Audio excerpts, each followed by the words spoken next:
You know what I love? Sports. Love sports. Sports. When it comes to Texas A&M. Where are you getting this information? Let me tell you. Welcome to TexAgs. It's here.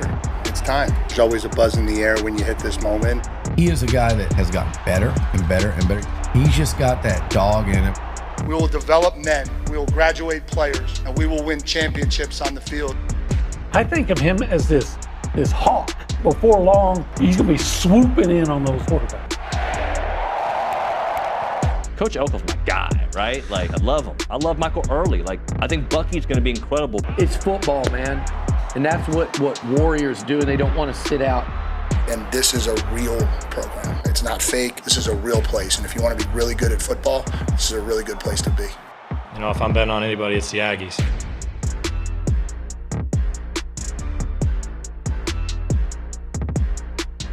Well. We're back from the bye week. What's up, OB? I don't know, just looking forward to a big weekend of college football. Yeah, you know, we're going to get into what we learned about Auburn because I think it's going to be interesting because I think as a typical A&M fan, you see the reasons why, Auburn, yeah, they should have won against Oklahoma. They're really good here. They're really good there. Oh, they're vulnerable against the pass rush. So we'll get into that. But before A&M moves up one spot in the AP poll, they move up to number 9. And you have any thoughts on that? Nah. No, it's probably where they should be. Yep. But then I'm reminded from our friends at Saturday Down South. I'm just going to read this little portion and then we can kind of discuss. A&M, this marks the 11th season since 2010 that the Aggies have cracked the top 10. During that stretch, 2010 to 2025, only 4 SEC teams have reached the top 10 in more seasons. In those previous 10 seasons, which the Aggies reached the top 10, they finished the season unranked. Yes, unranked 7 times. Only twice did they finish in the top 10 in those seasons. One of those seasons was the COVID Alter 2020 campaign. People always got to throw that in. Yeah, I hate that because... you know, they do that. They don't do that to LeBron. They don't do that to Alabama. Yeah. You know, when has anyone ever talked about that Alabama national championship? So, yeah, but that was the COVID year. Yeah.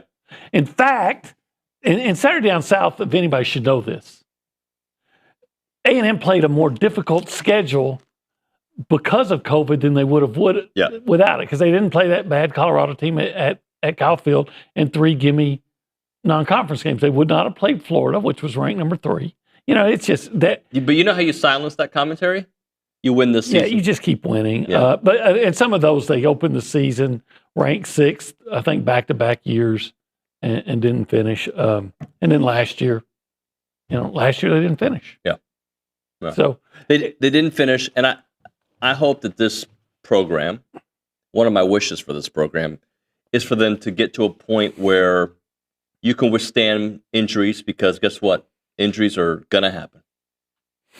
Hopefully not, but yeah. I mean, at some position, right? Like last year, it wasn't the quarterback position that was decimated by injury, unless you want to consider Connor had a down year because of it, and that's why he was replaced.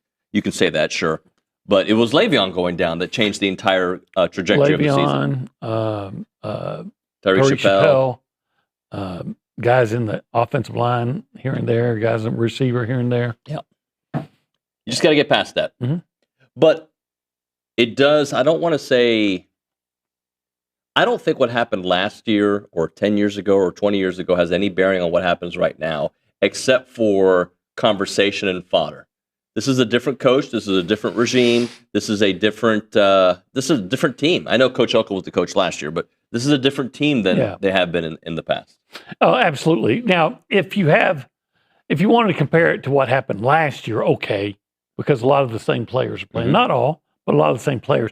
But to say that, okay, because A&M has been in the top 10 before and didn't finish that way, that's just what A&M does. I said, why don't you compare them to me, that makes as much sense as like saying in 2016 they were 4 and didn't finish in the top 10. That makes as much sense as saying they'll be in the top 10 because in 2012 they started unranked and finished 5th. My thing is, look, I think Auburn does present. Teams find ways to win and lose games, right? Last year, Auburn found ways to lose games, except they found a way, or A&M found a way to lose that game, found right? a way to lose that game, yeah. Right? So, but all these games are coming down to a play or two, which is what A&M went through last year and many years prior, right? They come down to a play or two. The difference will be, can you make those plays this year that you weren't able to make at the end of last year? Yeah, and like you already mentioned, you have Le'Veon. We've also seen that this A&M team is so much more explosive at the receiver position. It was Marcel Reed's had played, but still kind of finding his way in those kind of games last year. I think he proved something against Notre Dame. It's a better A&M team than faced, and probably a better Auburn team that played last year, a different venue. They have a better quarterback, Auburn does this year. Regardless of what you think about Jackson Arnold, I'm sorry, he's better than Peyton Thorne. Just hopefully he won't be better than Peyton Thorne last year. Peyton Thorne was against A&M. Yeah. Well, 2 years ago, Peyton Thorne. I like that version. Yeah, we'll that one was great. And that was here. I really enjoyed that presentation that he put out there. But let's get some more commentary, shall we? Mm-hmm. Nick Saban on game day says, the team that I'm really impressed with is Texas A&M. Marcel Reed has done a fantastic job. I mean, to go to Notre Dame and having played them for years and years, being at Michigan State, a big rivalry game, that's a hard place to win. And if you're going there, you have to have mental toughness to be able to sustain and come back in the game. And it speaks a lot about the competitive character of this team. And if Marcel Reed stays healthy, they're going to be hard to beat. Yeah. I agree with all that. A&M is going to be hard to beat. A&M is hard to beat. Marcel is a good quarterback. I am more convinced now after last week than I was the previous week that Marcel should be in the Heisman conversation, maybe the front runner, even though I know the national media is pushing John Mateer. And I get it, but they've got some impressive wins. Auburn and Michigan, I still don't know how good Michigan is to struggle with Nebraska. That's, I think, is wholly average. Yeah, but it almost feels like everybody is wholly average. Yeah, there's not a great team yet in college football. There's not, but I think there's more. I think there are more average teams than usual. I think Oklahoma's pretty good. They could have easily lost that game. They're at home. That helps. They got some helpful officiating. They did. But Auburn still had the 17-16 lead with 6 minutes to go. Got to finish 7 that, minutes to go, and couldn't hold it. So, do you think this Auburn game? I said this about the Notre Dame game, and I was wrong. Is it going to be a low scoring? I don't think I said low scoring. I said in the mid-20s is what I was expecting. Do you think this Auburn game is a mid-20s kind of game, or is it a shootout because of their receivers and A&M's receivers? Well, I think A&M will score a lot. Auburn's going to score unless A&M starts figuring out something in the secondary, and they've had 2 weeks to do it, so we'll see. No, as of today, I would pick A&M to win 41-21. Oh, you think it's going to be? I think A&M's going to score on everybody. Uh-huh. I mean, they've been scoring 42 a game, so why not? And, quite frankly, I look at Auburn. I think they have a pretty good defense. I don't think they have a great defense. I think Baylor moved the ball on them pretty well. I think A&M is so explosive. I don't think it's a mirage. But do you think Auburn's thinking the same thing? I think Auburn, they're looking at that. I don't think Auburn is as explosive as A&M. I think they have the receivers, but Jackson Arnold has not been able to consistently get them the ball.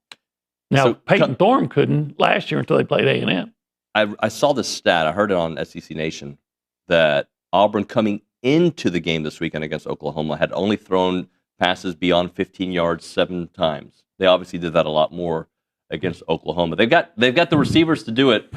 Maybe it's because they've been concerned about their pass protection, which was a big problem against Oklahoma. I think it was a problem in the previous game too. And quite frankly, A&M has not been able to get a consistent pass rush, which was always going to be a point of concern. And I don't know if A&M will be able to exploit Auburn's deficiencies in that area. The Aggies are opening up at 6.5 point favorites according to ESPN. I've seen it one place 7.5, 6.5. I feel like that's so. Me saying I think A&M will win by 10 isn't that outlandish? No, based on the Vegas folks. Yeah, I thought that was a big number for this game, considering how close I thought they played Oklahoma, and Oklahoma right now seems to have a much better defense than A&M. Oklahoma has a good defense. Oklahoma is so much better than they were last year, but I'm still not ready to push in the chips all the way on Oklahoma. Again, look, they got the win. They had to make a play to win, but Auburn had a defensive touchdown called back. Yep. Reversed, which I'm scratching my head. So how do they reverse that?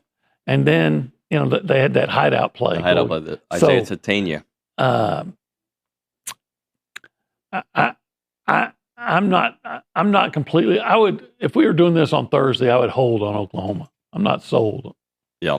By the way, this is TexAgs Live. We are presented by David Gardner's Jewelers. We are in the Rollo Insurance Studio. It is the Go Hour presented by The Warehouse at CC Creations. And we are currently hanging out where, OB? In the Holistic Planning Cool Zone. It's cool. It is cool. It's a zone. It's an area. It's a good zone. Yeah. Imaginary lines drawn. Well, I don't even know if they're imaginary. I think there's some lines. They have some lines down there. If you want to be a part of the conversation, we'll open up the phone lines. We'll talk to you. We'll text you. Well, no, you'll text us. We probably won't text them. Yeah, but however we do it, you do it on the Buppy's Catering and Bartending hotline at 979-693-1150. You're proud. Look at that. You're like, yeah, I know this stuff. It's mine like a steel trap. Yeah, look at that. Rusted, but still. What's my name? David Nuño. Next year, Nuño. Next year. No. This is right now, Nuño. Right now. Right now, Nuño. Ahora mismo, Nuño. See. That means right now, Nuño. You see. I figured you knew that. We'll go around the room to say hi to the people. Behind the glass is Nick Savage. Nick, thank you for hosting for me for a couple days. Yeah, of course. I hope you enjoyed your bye week and happy to have you back. Thank you, buddy. What's on your mind this morning? Well, watching that OU Auburn game, the one thing that I was happy to see is Jackson Arnold getting sacked 9 times. 10, again, I think, wasn't it? That was 9. It was 9, yeah, 9 sacks. Again, I when I hosted on Friday, Richard did the Go Hour with me, and one of the things I wanted to see a super physical game, and again, not asking for anyone to get hurt. That's not at all what I was saying, but 9 sacks on Jackson Arnold, wear and tear. I don't hate that as they come into Kyle Field this Saturday. Yeah, I feel like it's a big number, OB, for any team. A&M, how do you... I don't know how I feel about the pass rush yet. I think it's great against Utah State. Yeah. I was last year. I know I shouldn't keep harping on last year.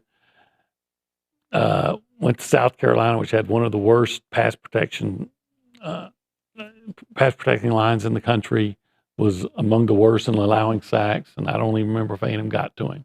So I just take nothing for granted. Well, they got to him. They just couldn't bring him down. Oh, all right. They didn't bring him down. And because they didn't bring him down, he made big plays. He made a lot of big plays. So I try to, and I've said this before, I try to look at everything involving A&M through the lens of, can this win an SEC championship? Mm-hmm. And the pass defense, from what I've seen, cannot. And the pass rush, from what I've seen, cannot. However, the offense is so explosive that it can compensate. But I want to, we need to see more of the pass defense in better coverage and getting a better pass rush. I don't care where it comes from. Yeah. I don't care if it comes from Howell or Regis or a blitz, but it's got to come from somewhere.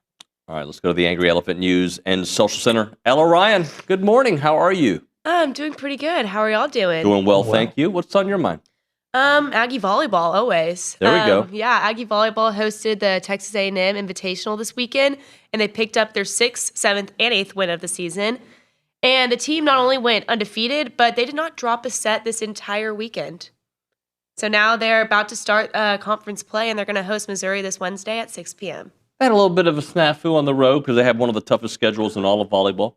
Well, I mean, I'm not going to act like I'm an expert on volleyball, but I just know in collegiate sports that it's hard to go undefeated. Yeah. And if you're going to lose, it's typically, if a good team's going to lose, it's typically going to be on the road against another good team. On a back-to-back. Okay. Yeah, they lost both the SMU and the TCU matches, but they were on the road after all their games basically being on the road. They just got back home this past weekend. Ella, what else? Texas A&M soccer sadly came up short in a tough battle, which was 1-0 against the 10th-ranked Arkansas Razorbacks during the Sunday's annual Tournament Gold match. This loss marks the Aggies' third straight SEC setback, but they're looking to bounce back Friday. They're traveling to Knoxville to face the number 5 Tennessee Volunteers. They're having a hard time putting the ball in the net. They just can't score. They're playing good defense. They just can't score right now. Well, hopefully they can figure that out. Because if you can't score, you can't win. No, not going to win a lot of games. All right, let's do this. Let's hit an actual break on time. Louis is going to be happy with us. He is your boss, you know. And when we come back, more about this Auburn game that's coming up this week. We have a lot of time to talk about Auburn, and I'm happy to do it. We should, because quite frankly, if you'll go back and look at the years when A&M does beat Auburn, it usually translates to a good year. Yeah, we'll do that. Obi, I didn't have 1775 last week. I did. You had it last week? I did. You didn't invite me? You weren't around. I mean, I answered my phone. Oh, well, I didn't know if you were out of town or something. But yeah. Ghost just opened that door. That's great. Did you see that? Yeah, I just saw it come open. Anyway, 1775, so you went? Yeah, the door's open to go to 1775 from Thursday to Saturday. Yeah, I went. I docked Mike and I, and had some of that. Brisket? I had some of the brisket. Oh, it was succulent. Yeah. I had some. You know what I had? I had the jalapeno cheese sausage. Yeah. I ordered that as an entree. That was your entree? Okay. Yeah, it was so good. I've never done that before, really. I usually, when I have the sausage, I have it as kind of the side dish with the brisket, Yeah. But no, that's so good. I want it as my meal. I did exactly. And queso? I did. You know what? I'm glad you brought that up. Thank queso you. mac and cheese. They were almost out. They just had a little bit left. I don't care if it's bottom of the pot. Let's go. I know that there's with the game this week. There's going to be tailgating and everything, and people are going to be calling up to order that queso mac and cheese. That they make that from scratch. That's why it's so good. So they will run out. Call ahead. Yeah. Call ahead. Make order it. So I don't know how to say this. It's not reserved, but let them know. I want it so they can have it ready for you, and they won't run out. It will change your life. It's amazing. It is amazing. This is 1775. The website is 1775txbpq.com. Call them up 979-492-6241. It is amazing. Hey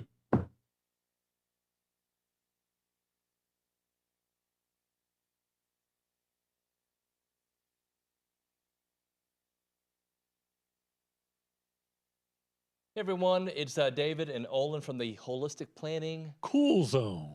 I like when we have the chairs here because I don't feel like I have to do this when we're talking about holistic planning. But they want you to know, TexAgs subscribers, they take care of the TexAgs subscribers. Oh, absolutely. Take care of everybody. They want to know that anybody who signs up by November 27, 2025 will receive this awesome offer. If the Aggies beat the Longhorns or win in Austin on November 28, 2025, clients will pay no management fees to Holistic Planning for the entire 2026 calendar year. That's free. It's free 99. Actually, just free. All you got to do is beat Texas. Well, it's not if they beat Texas. It's when they beat Texas. When. And when you go to holisticplanning.com, you're going to love Holistic Planning. So it is holisticplanning.com. Check out the website and take advantage of this awesome offer.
And we're back. It is TexAgs Live. We are presented by David Gardner's Jewelers. We are in the Rollo Insurance Studios, still the Go Hour, presented by the Warehouse at CC Creations. Let's get some text/YouTube comments from the Angry Elephant News and Social Center. Ella Ryan. Yeah, so James Ellis said, out of our future opponents, Mizzou, South Carolina, Texas don't impress me. Florida, Arkansas are bad. LSU is unknown. And the scariest games to me are the next two, Auburn and Mississippi State. All right, let's take it in parts. What was the first line?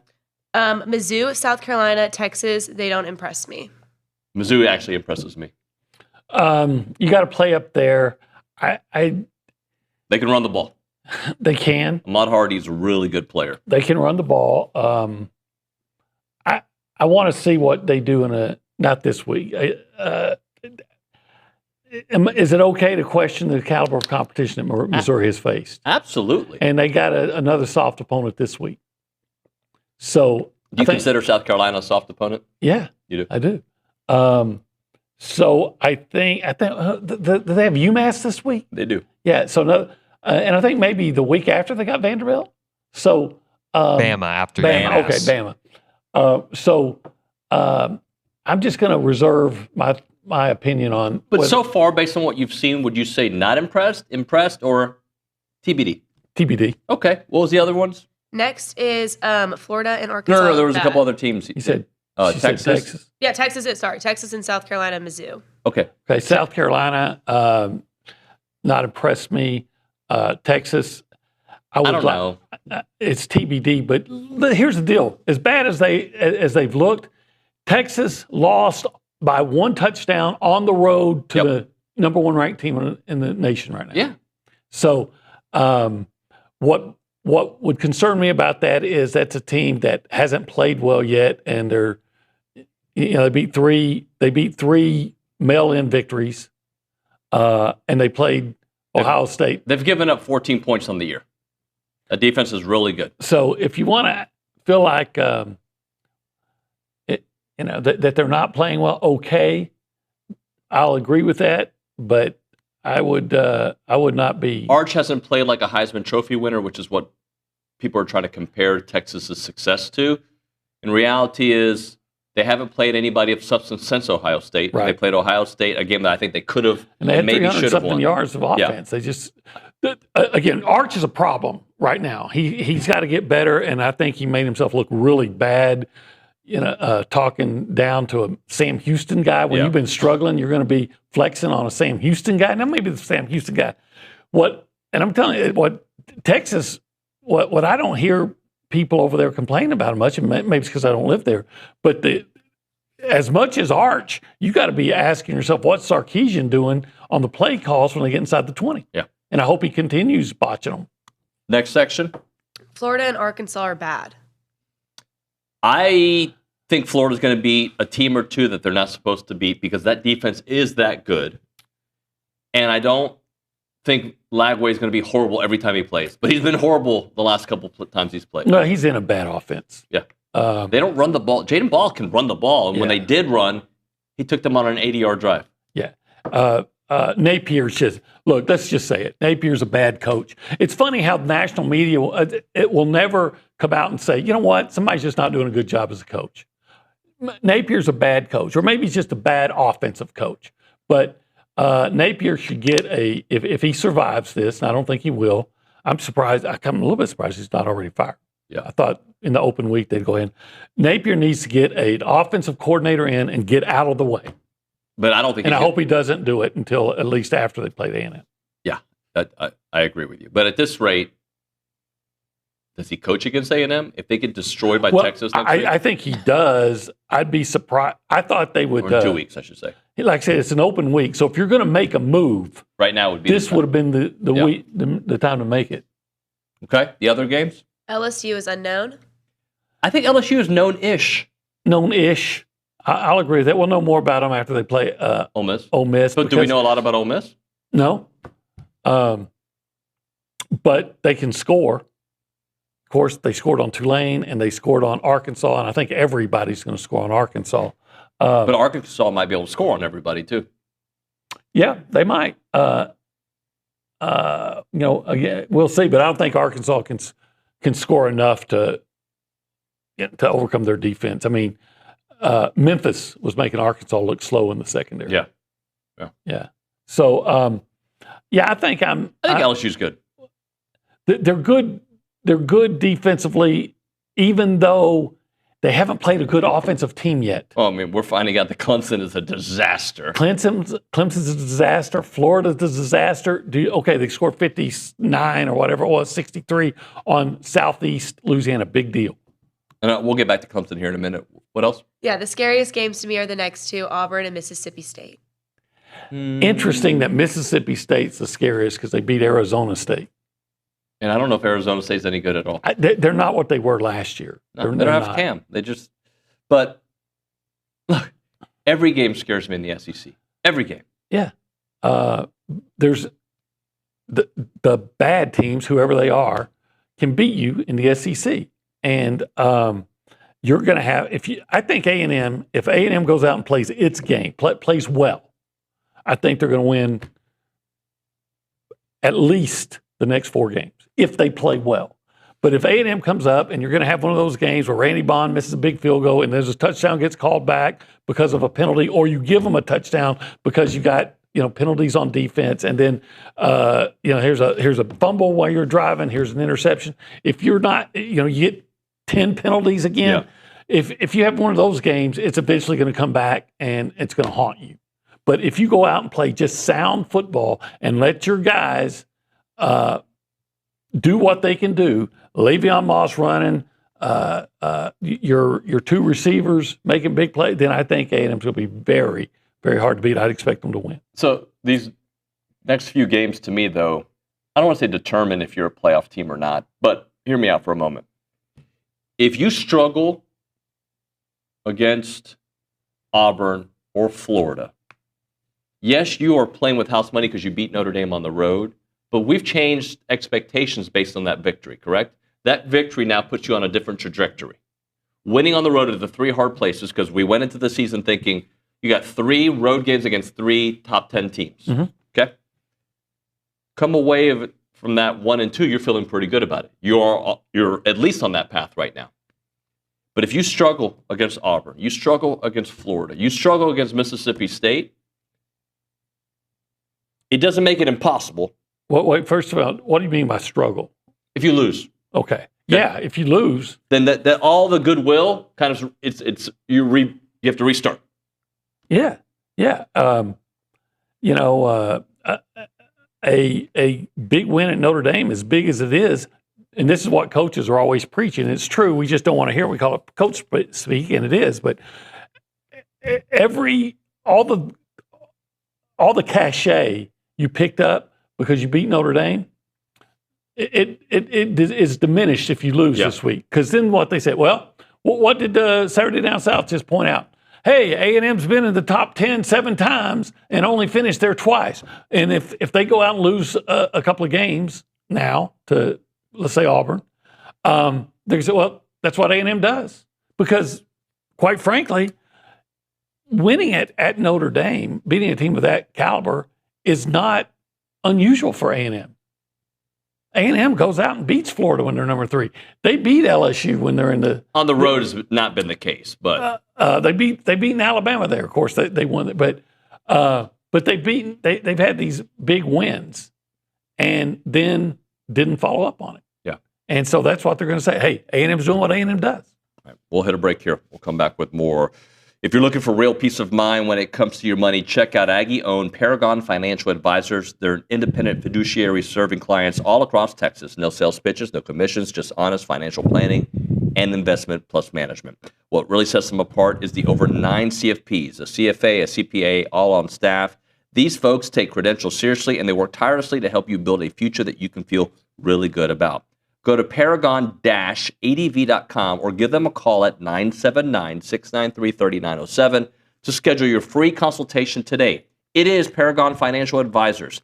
Integrity, expertise, and trust. Paragon Financial Advisors.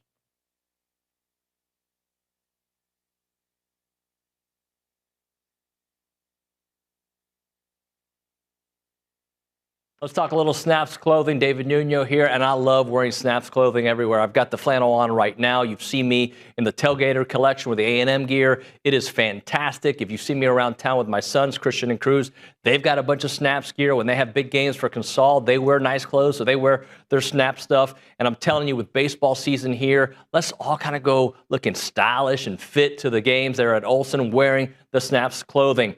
As a reminder, they are the only official licensed Texas A&M Pearl Snaps maker out there. Their Tailgater collection is built for game day with breathable, moisture-wicking fabrics to keep you comfortable while you rep your Aggies in style. Now, whether you're watching the game from home or maybe you're in attendance, you're tailgating, whatever it may be, you got to make sure you head to snapsclothing.com to see everything they have to offer. It is fashionable, it is awesome, and you're going to love it.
We're back here on TexAgs Live, presented by David Gardner's Jewelers Rollo Insurance Studio.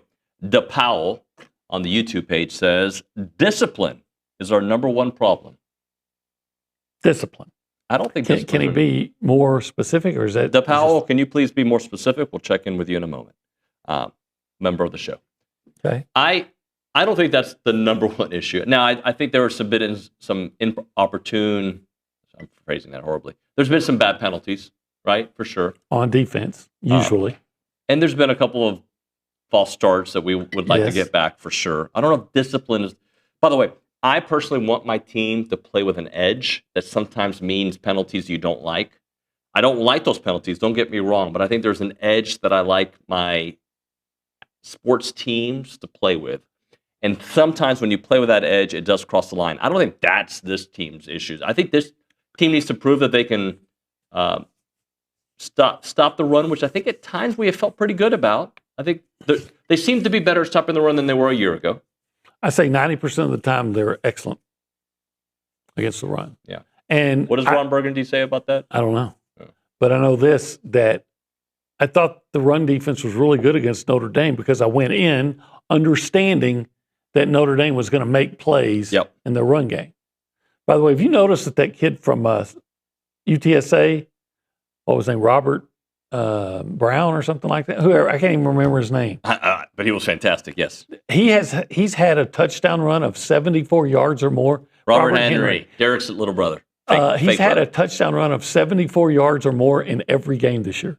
70 yards or 74 or more in every game this year. He is going to be playing on Sundays. Yeah, I think he's leading the nation in rushing right now. So I'm looking at it right now. 68 carries for Robert Henry Jr., 624 yards on the ground, 7 touchdowns. He's averaging on the ground 9.2 yards per carry. Yeah. And after the 74-yard run, or I guess it was 75-yard run against A&M, the Aggies did do a much better job in run defense. And I think they're getting pretty good in run defense. Let me read these stats. Okay. This is pretty funny. He's had 177 yards rushing, 159 yards rushing, 144 yards rushing, 144 yards rushing. He has had 2 touchdowns, 2 touchdowns, 2 touchdowns, 1 touchdown.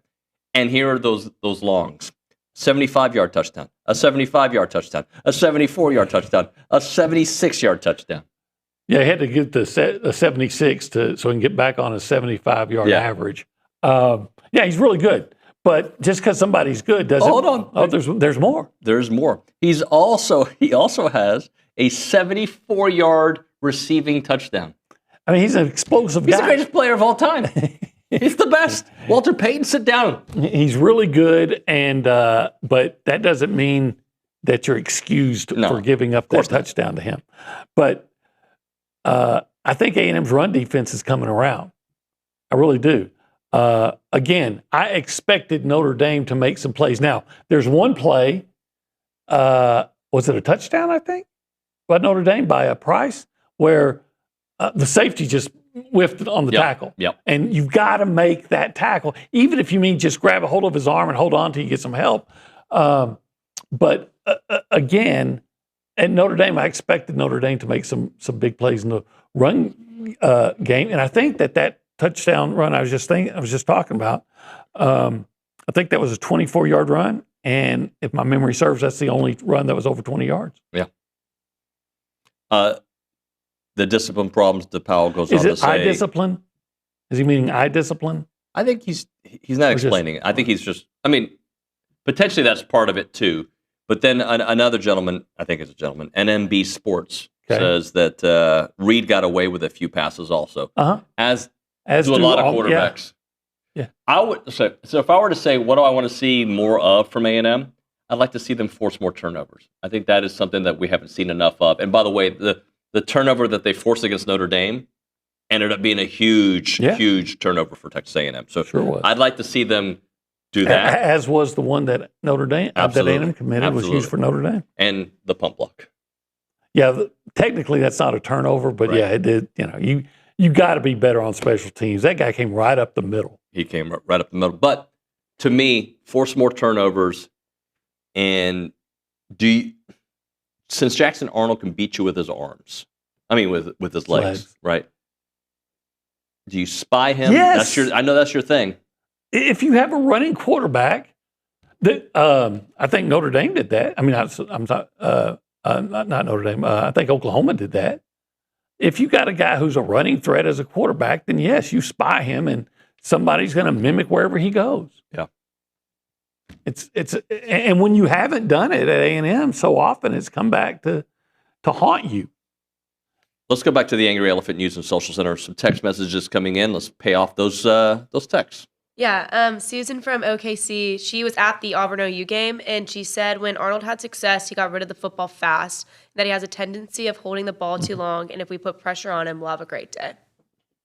Yeah, I agree with that. That's pretty much any quarterback, though, right? He holds the ball a long time. But, yeah, you got to find a way to get pressure.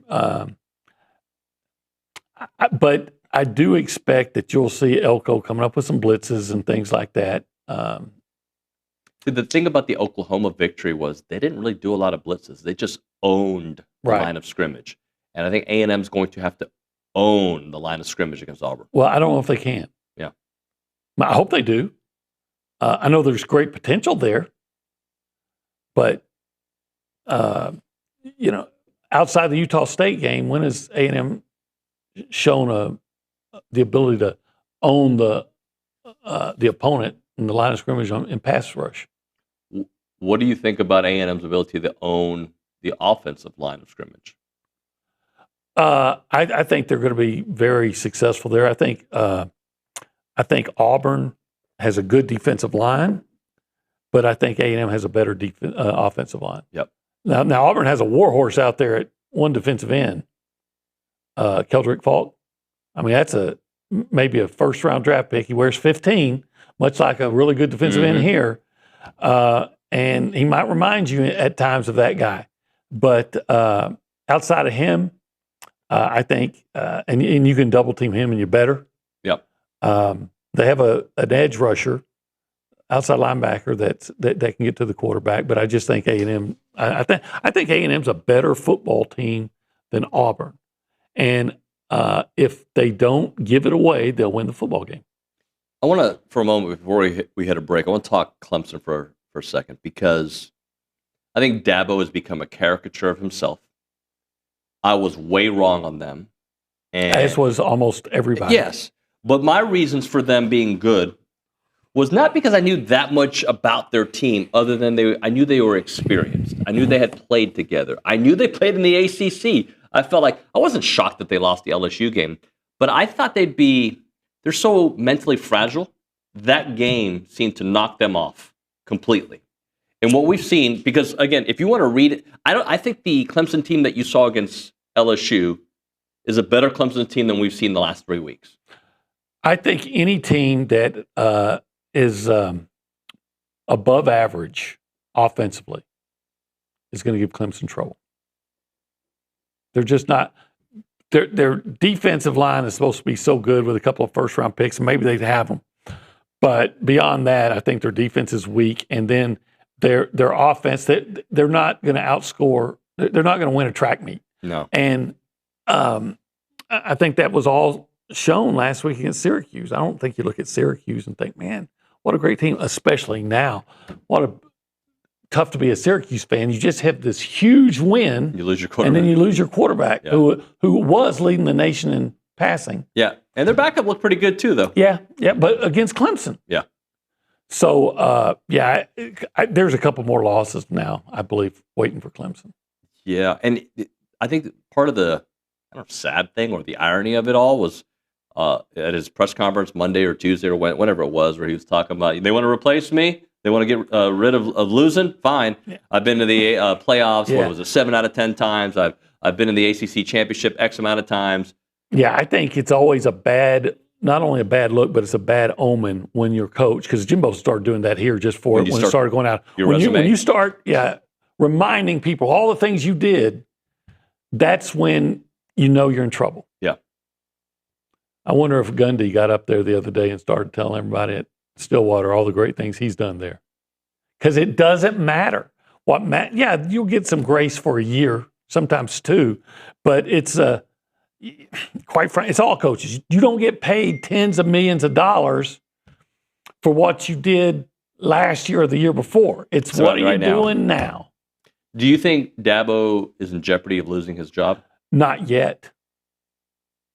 Not yet this season? Not yet. No, he won't lose his job this season, no. If Mike Norvell, they won the ACC championship just last year. Yeah, and if Mike Norvell can go 2-10 and come back, and by the way, have a resurgence so far, you would think Dabo would get that kind of grace. But Mike Norvell, yeah, you would. But Mike Norvell does something that Dabo Swinney doesn't like to do, and that's go heavy into the transfer portal. Yeah. Well, this may force him. Yeah, it may. And he kind of dabbled in it this year, but he's not heavy. He dabbled in it? He dabbled in it. I think he might have that kind of moment that Nick Saban had. And I think maybe it was A&M that forced Nick Saban to say, okay, I don't like the way this is going, but football, I'm going to have to adjust to the reality of the game and bring in Lane Kiffin to overhaul my offense because I got to start playing offense the way it's played now. Yeah. And he did. And this may be Dabo saying, I don't philosophically like the way you have to build your roster. But I got to adapt. But I'm going to have to adapt. If you don't adapt. So let's see if he becomes a Adapto Swingley. Let's visually, right now, I want you to visualize your closet. Okay? Okay. All right, I want you to step into your closet. Okay. And I want you to find your favorite duck camp item. Oh, that would be easy. Okay, what is it?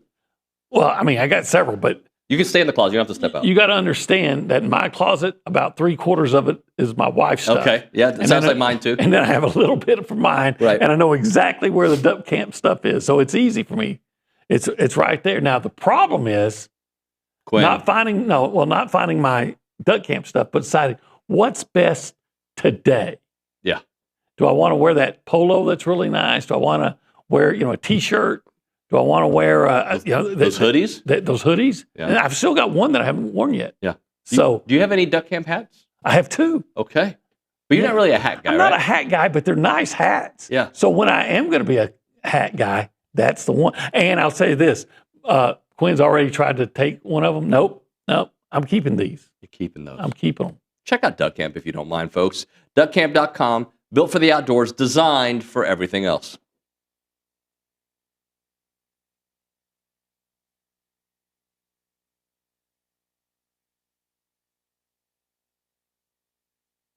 Everyone, David Nuño here for Allen Honda. Had a great conversation with them earlier today. John Allen's the owner. He's been here forever. And also their GM, Rusty Skinner, great guy. Wonderful conversation. They're super local. They're a family-owned dealership, not some massive auto group. And they treat their customers like family because they basically are family. They're Aggie alums. They love Aggie sports. And they've been serving the Brazos Valley with integrity, with passion, and commitment to excellence for over 50 years, which is very rare, by the way, for the independents because people trust them. And that's why they've been doing it for such a long time. Whether you're looking to buy, lease, or service your vehicle, you can count on them for transparent, no pressure experience that puts your needs first. And I can attest to it. Had a great conversation about my own situation with them. Their knowledgeable sales team will help you find the perfect Honda to fit your lifestyle, from fuel-efficient sedans to versatile SUVs. Leasing options are flexible and affordable, making it easy to drive the latest models with confidence. And when it comes to service, their certified technicians only use genuine Honda parts to keep your vehicle running at its best, whether it's routine maintenance for major repairs or whatever it may be. And we know that trust isn't given, it is earned. And that's why generations of local drivers right here in the Brazos Valley and Bryan College Station keep coming back to Allen Honda.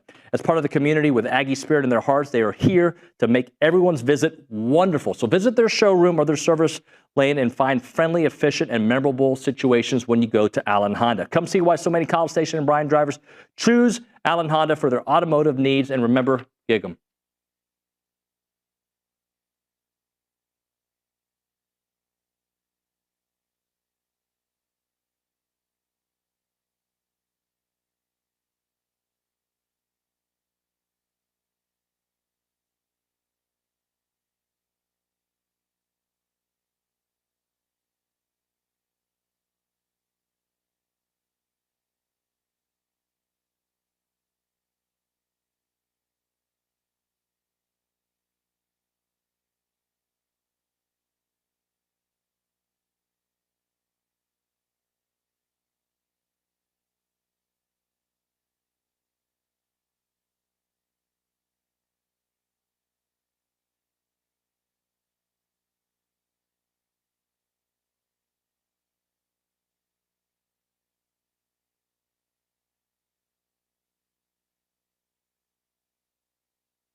I wish you were letting that play. I wanted that on the air.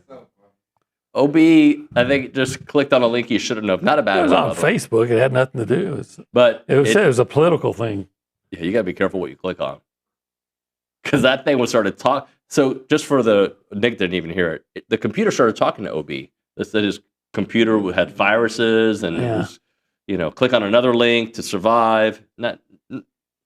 I don't know. I felt like I was hanging out with my mom there when she clicks on the link that she shouldn't. Well, it was a story about supposedly this teacher cut a student's hair as punishment. And the dad went to supposedly talk to the teacher about it. And I said, well, I wonder how that went.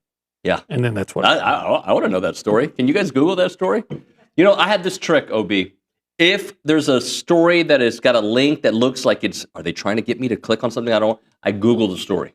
And then I try to find a reputable source on that story. That's how I operate. Well, it did look like something that was... I just hope your Mac is good. My what? Your Mac. Everything's working fine. But now the Russians are watching. Not that there's anything wrong with being Russian, by the way. OB. Yeah. So tomorrow I think we can talk about something that I don't think we talked about, and maybe I'll bring it up with Billy. There was a question going in the Notre Dame game that I brought up, if you look at last year, when you took on really good defenses, you scored no points, basically. You scored 10 against Notre Dame and Texas. You barely scored against South Carolina. You got hot, but then you got shut out in the second half. We saw this team score 41 on Notre Dame. A really good defense. I don't know if they're last year's defense, but they're really not. good. They're not. But they're a really good defense. Yes, I think they're a solid defense. They're not what they were last year, but you go out and score 41 on the road and miss a couple of big opportunities to score too. I don't think you have to apologize for that. All right, we'll drop it there. When we come back on TexAgs Live, Marty Smith will talk about all things in the SEC. Thank you, OB. Appreciate you, brother. Watch out for that virus. We'll be back.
And we're back. TexAgs Live. We are presented by David Gardner's Jewelers. We are in the Rollo Insurance Studio. Hour number 2 of the program. Marty Smith will join us here momentarily. I'm just going back and forth with him on text. I do have, Billy Liucci was the first to say this a long, long time ago.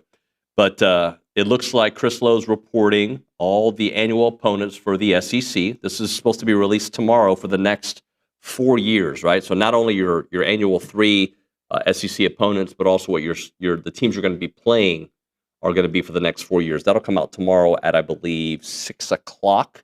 But here's Chris Lowe's tweet, or On3's tweet from Chris Lowe, and it says A&M will be facing yearly Texas, LSU, and Missouri, as Billy has reported many times before.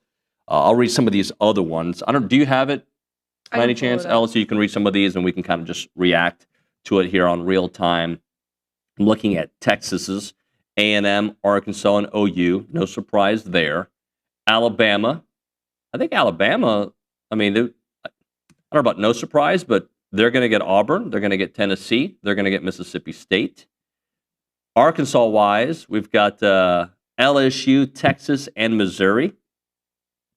It's on the On3 website, by the way. Oh, thanks. And then you've got Florida, who's got Georgia, South Carolina, and Kentucky. Florida, okay. So I feel like that's pretty manageable for Florida. Georgia, interesting for them. They got, looks like, South Carolina, Florida, and Auburn. LSU, I think I've already mentioned them, but Arkansas, Ole Miss, Texas A&M. Missouri, Arkansas, A&M, and OU. So, and we don't need to go through all of these, but the bottom line is we know A&M's, and here's what I don't like about it. I don't like, it feels like, LSU is LSU and Texas is going to be Texas. Those teams are always going to be really, really good. But I do feel like Missouri, regardless of what you think about their schedule the last year and a half, Missouri is a program on the rise. Let's go to the Angry Elephant News and Social Center. Every week we are joined by Marty Smith here on TexAgs Live, and that is brought to you by Academy Sports and Outdoors. Huddle up. Tailgate season is here, and there's no better place to gear up than Academy Sports and Outdoors. If you want a grill that says my barbecue is just as good as my smack talk, they've got you. A cooler that screams I hold 47 cans to keep my cool. Even in overtime, they've got that as well. And fan gear that says I score more style points than a football spinning, back flipping, funky chicken touchdown dance. Academy's got the undefeatable prices because here the fun can't lose. Marty, give me props. Not one mistake on that one. I give you a lot of credit, brother. That was one of the greatest partner reads I've ever heard in my life. There was a lot of back flipping, smack talking, barbecuing going on. I hope I sound okay. I don't have my earbuds, so hopefully I sound all right. Jimmy and I just got done taping Never Settle down here at he doesn't have a man room. He has a man warehouse. I mean, it's you can't hide money, David. Look at that place. I was going to ask you where you're at. That is a beautiful place, man. Look at this, dude. Wow. Look at all the trophies and stuff. That's freaking fantastic.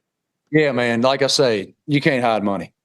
When you win 83 races and 7 championships and you're a first ballot Hall of Famer, you need somewhere to put it all. One day I'm going to visit you in Charlotte, and I'm going to try to see if I can get that tour. His bourbon just got rated #1 in the world, too. So that guy, I mean, he's just got it going on. He's just winning, man. The team that's winning a lot, Oklahoma. And it's interesting because there are certain teams that I feel like I haven't learned enough about yet to really gauge where they're going. I think Oklahoma, I've learned enough. They still have a very rough road ahead because their schedule is very intimidating. But I feel like I got a good handle on them. Where are you on Oklahoma? I do too. They have a very distinct culture. And I think so often in college football, when you have a team that takes its identity of the head coach, I think we've talked about this with Mike down there in College Station. It really does permeate. And then when you get a quarterback who comes over, who has a built-in relationship with the offensive coordinator already, with John Mateer and Ben Arbuckle both coming over from Washington State, the quarterback already knows the offense. So when he shows up, all he has to think about is relationship building and building a leadership within himself to lead these guys. and then to go out and perform at the level he's performing, they're a problem. And, man, that defense is nasty. And, again, that goes back to BV and him being a defensive guy and having all those great defenses at Clemson when he was working for Dabo. They really are a good football team. Now, conversely, on the other side, I was very impressed with Auburn too. Jackson Arnold came in there and, getting booed when he ran onto the field, and to have the poise that he had and to play as well as he played. Not only were they in that game, they could have won that game. And I know a lot of Auburn fans are looking at the officiating. There were some calls where you kind of go, oh, they missed that one. And the SEC admitted that they missed one that was very instrumental in the outcome of that game. And so if I'm Coach Freeze, I am very optimistic about the team that I have, the guy I have behind center. Of course, Cam Coleman, one of the best in the country on the perimeter at the wide receiver position. So things to me at Auburn, even though they didn't win, I feel a real upward trajectory. At Oklahoma, I mean, they look like a playoff team right now to me. So to Auburn, A&M gets them this weekend. They're a team that I don't feel like I know them as well as I know Oklahoma, even though they've, they had the Baylor game, they had the Oklahoma game. That being said, those wide receivers really worry me, but their offensive line seems to be a problem. So, like, when you look at A&M and try to project forward, how does A&M neutralize what Auburn does well? The defensive front. If that defensive front, which is very good, can be disruptive, and honestly, this is so football speak, but if they stay gap sound, because Jackson Arnold is really dangerous running the football. We've seen that when he was at Oklahoma and now at Auburn. He can be a real problem with his legs. So if they can stay gap sound, that to me is the sauce, and get pressure on him with the front, then they'll have a really good chance. And then on the other side of the ball, I love what A&M's doing offensively, man. I said it from the first time we started talking this season. Marcel Reed did not get the respect he deserved coming into this season because a lot of people didn't know if he could stretch the field. And that guy can do that, and we know what he can do with his legs. I really like this A&M team a lot. Said it last week. They are in the national narrative and should be. Marty, I'm super intrigued by this Arkansas-Notre Dame game for a couple reasons. A, I want to see what Arkansas does against Notre Dame because I think it'll give me a better gauge of A&M against, when how good they were against Notre Dame and how good they could potentially be against Arkansas. That offense to me is salty, but their defense seems to be having some issues. Oh, man.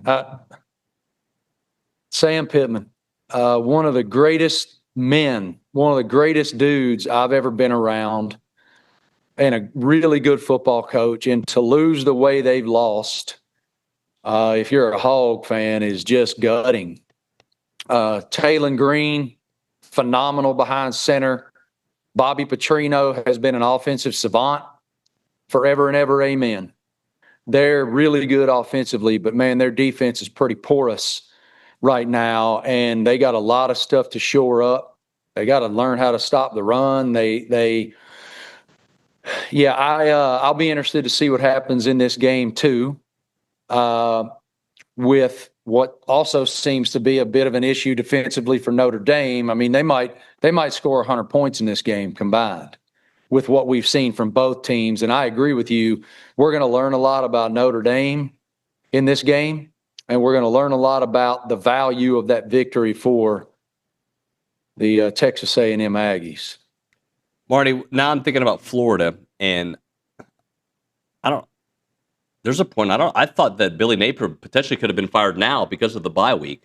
He's still their head coach, and I still think that team has got some wins against teams that are not expecting it, right? I don't think they're as bad as their record, and I think they're going to sneak up on a good team, potentially Texas in a couple weeks. Hopefully not A&M, but I still feel like they got a couple of wins. But can Billy last long enough to see those wins? I hope so. I know he's a great football coach. There's a lot of Florida Gator fans who disagree with me. But to me, like, context is really important here.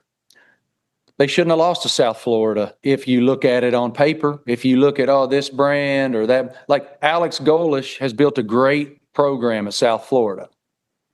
But there were discipline plays in that game. There were fundamental failures in that game that lost that game. All right? Shouldn't lose it, but they lost it. Ultimately, it's a results-based business. Now, if you look at the Miami game, Miami's one of the best teams in America.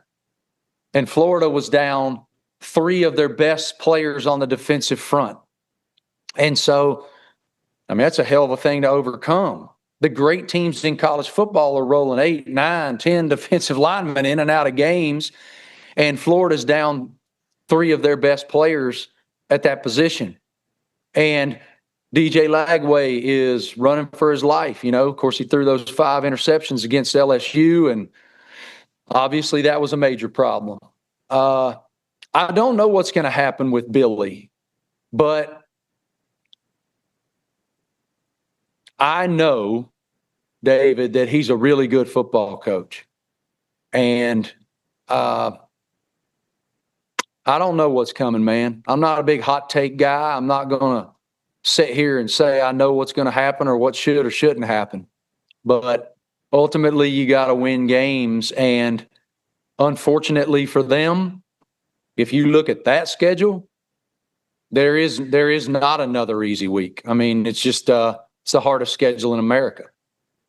When you look at this LSU Ole Miss game, which team do you feel like you know best? Which team do I know best? I am very confident in, LSU was my preseason national championship pick. Ironically, it was due to the offense. I don't know a lot about that offense right now, but I know that defense is awesome. DBU is back in Baton Rouge. We know a whole lot about the talent that they have. We know a whole lot about Harold Perkins being so disruptive, that defensive front being great.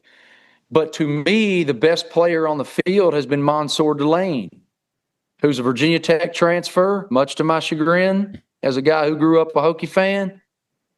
That guy is awesome, number 4 for LSU, and has been such an incredible X factor for Blake Baker and how multiple he can be and how dynamic they can be defensively. Now, as they make their way through this schedule, which is hard as hell, Nussmeier is going to be fine, and they're going to figure it out. But I think that's kind of right now, people are sort of looking at the LSU offense going, I'm not sure about it. I don't really know what I'm looking at here. Now, on the other side, people are talking about, all right, now is there a quarterback competition at Ole Miss? I don't think so. And Lane is a savant. Lane is a brilliant at looking what the defense presents and taking advantage of it. So I guess if the question is, which team do I know better? I'll say it's LSU, just because I feel like I know what they have defensively, and I feel like they're making strides offensively. So I would go with them. Now, man, that game's going to be awesome. It's going to be, I thought we might be there. We're going to go to Bama, Georgia, which is also awesome. But it's going to be a good one down there in Oxford. Marty, I saw this stat this morning when I emailed you. Alabama, Georgia, since Bama beat them last year, the Crimson Tide are 6-5, which I didn't realize it was that bad. That being said, seen some life from them recently. And yes, you can talk about the caliber of opponent. That being said, what are you seeing from Bama? I think that loss to Florida State was a come to Jesus moment. I think that the reaction among the players internally was very direct. And we're going to learn a lot on Saturday. Georgia's really good. They escaped Knoxville, Tennessee in an absolute heater against Tennessee Volunteers. I feel like I know a lot about Georgia, I see a lot better Alabama team, and I'm going to tell you why. I see a different urgency. I see a lot of young men and a coaching staff that looked in the mirror and said, we didn't prepare properly for Florida State. And I can tell you that at the player level, there was a lot of self-accountability talk. There was a lot of looking at yourself and going, okay, we're Alabama. We didn't play to the standard, and that's on me. Not even us. There was a lot of players that was on me. And so, yeah, I see a different Alabama personally from an urgency perspective. Marty, is Drink the most underappreciated head coach in college football? Because that guy, I mean, changed the quarterback, changed the running back, different players on defense. They still bring it. And I know the schedule isn't ridiculous. I get that. But I still see something from what he does and the culture that he's building and the way they win games. Do you agree with me that he's, if not 1B in the most underappreciated coaches? Yeah, absolutely and unequivocally, I do. He's a really smart football mind. He knows who he is, and his players love playing for him. And he does have a lot of talent. I mean, they do have a lot of talent. I really like Prabula. Hardy is kind of one of the breakout guys in the conference. And offensively, they're a juggernaut. And don't forget, David, we're talking about Blake Baker and that incredible defense he's built at LSU. He was Drink's DC before BK took him brought him to Baton Rouge. And they had an unbelievable defense in Missouri when he was there too. So, yeah, he is underappreciated, and not by me. And I can speak for McGee, not by Ryan McGee either. We were both on to him when he was at App. And so I appreciate him as a person, and I appreciate the leader he is. And even though he's a guy that's funny in the media and is the king of one-liners and all that, when you get him in the locker room, when he's with his guys, uber intense and no BS. And it's working very well. Marty, I appreciate your time, brother. We'll talk to you next week. Always, man. I appreciate y'all having me. Have a great week. Look forward to chatting with you next time around. Actually, wait. I should have asked you this. What did you guys record today? What's up on the podcast? We had our great buddy Jason Sehorn, who, of course, was a New York Giant and a St. Louis Ram. And he's been a friend of Jimmy and mine for many years, 15 or 20 years, and has just tremendous perspective on a lot of pieces of life. This is going to be a two-parter. We taped the first part today because we have a lot of funny stories with him too. But today it was much more intentional about all the times that Jason didn't settle. He's a very direct man in a world where, in a lot of cases, people are afraid to say things. Jason is fearless to say things. And so we got into him with all of those moments, which are many for him, when he just refused to settle. And it's a very interesting conversation. We just finished very interesting conversation with a great, great friend and a great dude. Well, I appreciate it. Looking forward to it, my man. Thank you so much. Thank you, brother. Have a great day. You too. Marty Smith there on the Bumpy's Catering and Bartending Hotline. We'll hit a break. When we come back here on TexAgs Live, Billy Liucci should be in studio. Let's talk about Heritage Films. You know, they do the Farm and Ranch films. They do the Heritage Film. They also do the Year Flick. So kind of give you the rundown on all three. When it comes to a Heritage Film, they're doing a documentary about somebody in your family typically, right? Your grandfather, your father, your mother, your aunt, whoever it may be, telling their stories for the future generations, okay? Then we do the Farm and Ranch films. Basically the same concept about your farm and your ranch to pass that down to the next generation. What your land is all about, how you found the land, what it means to your family, to pass on all the values of that land to the next generation. So those are two of the three that we're talking about. And you got the Year Flicks, which are actually a little bit shorter, more punchier videos for the youngers in the family, right? You've got middle school age kids, high school age kids, college-bound kids, maybe in college. You get these like 20-minute just fun Q&A videos that are awesome, and you get to see their growth. It's kind of like a benchmark video. Chance McClain and his team do it all. What you need to do is check out yourheritagefilm.com. Yourheritagefilm.com. 713-893-8341. 713-893-8341 is Heritage Films.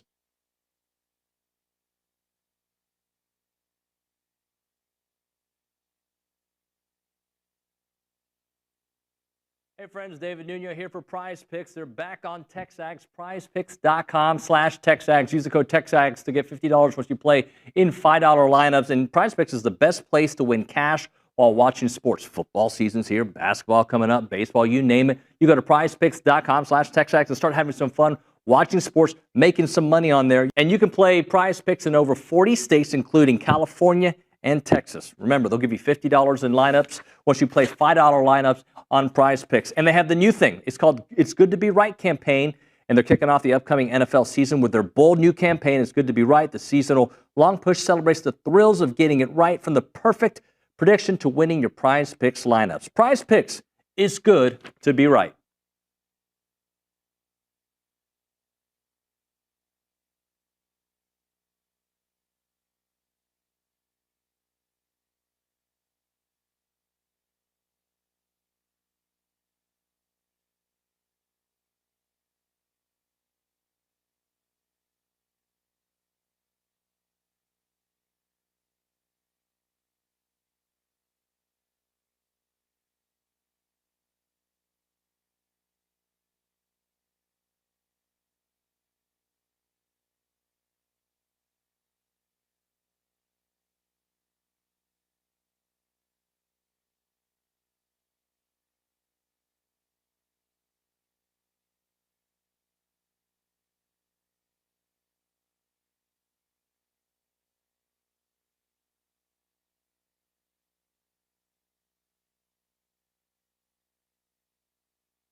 Little Cheese 721 on the YouTube page says, anybody think that Lane Kiffin takes that UCLA job, or does he really want that Florida job?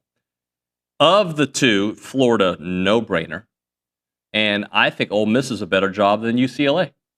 Why would you want to go somewhere that you can't get people to go to your stadium? No, I don't. I understand the question. I mean, his ties to obviously USC. But no, I don't think he's interested, in my opinion, in that job at all. Like, why would you want to take that job? I think the job at UCLA, it might be, you would think it'd be easy, but it might be harder to win in the Big Ten than what he's done at Ole Miss. Like, I think what he's done at Ole Miss, I think you just stay at Ole Miss in that scenario. The Florida job, I think that's a different scenario. And I would not want to see Lane Kiffin at Florida. I think he will win big at Florida if that's the case.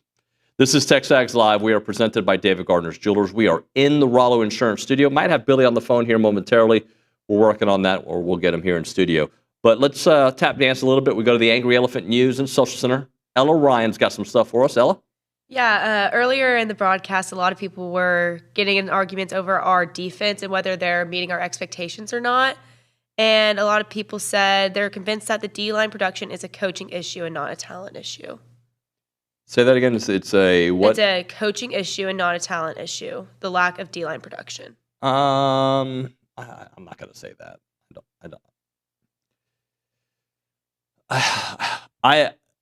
I'm going to take what Coach Oko and Coach Bateman said for their word that last year their inability to get after the quarterback was more because situational, because they had to cover up for the back end. I don't believe it's a coaching issue. We go to the Angry Elephant News and Social Center. Billy Liucci is with us here, the executive editor, co-owner of TexAgs. Billy, good morning, buddy. Good morning, David. How are you? I'm well, man. It's been a minute. How was your time off? Well, I didn't take any time off. Some of us just grind. I've got a cover story coming out today. Some of us just work. I went and did scouting up in Waco. I scouted out, Arizona State, just so I can make that Mississippi State comparison. I heard you guys fumbling over it. I'm here to tell you from a scouting standpoint, when I was working all weekend, ASU, they don't look good to me. We said that. They don't look good. We said that. Yeah, well, you weren't sure of it, and that's why I had to go scout it out. No, I was sure. No, I didn't.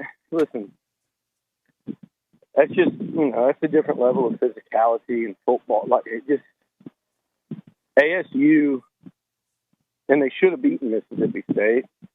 I thought they screwed it up down there on the goal line and gave Mississippi State a chance after they went the whole field basically without a pass.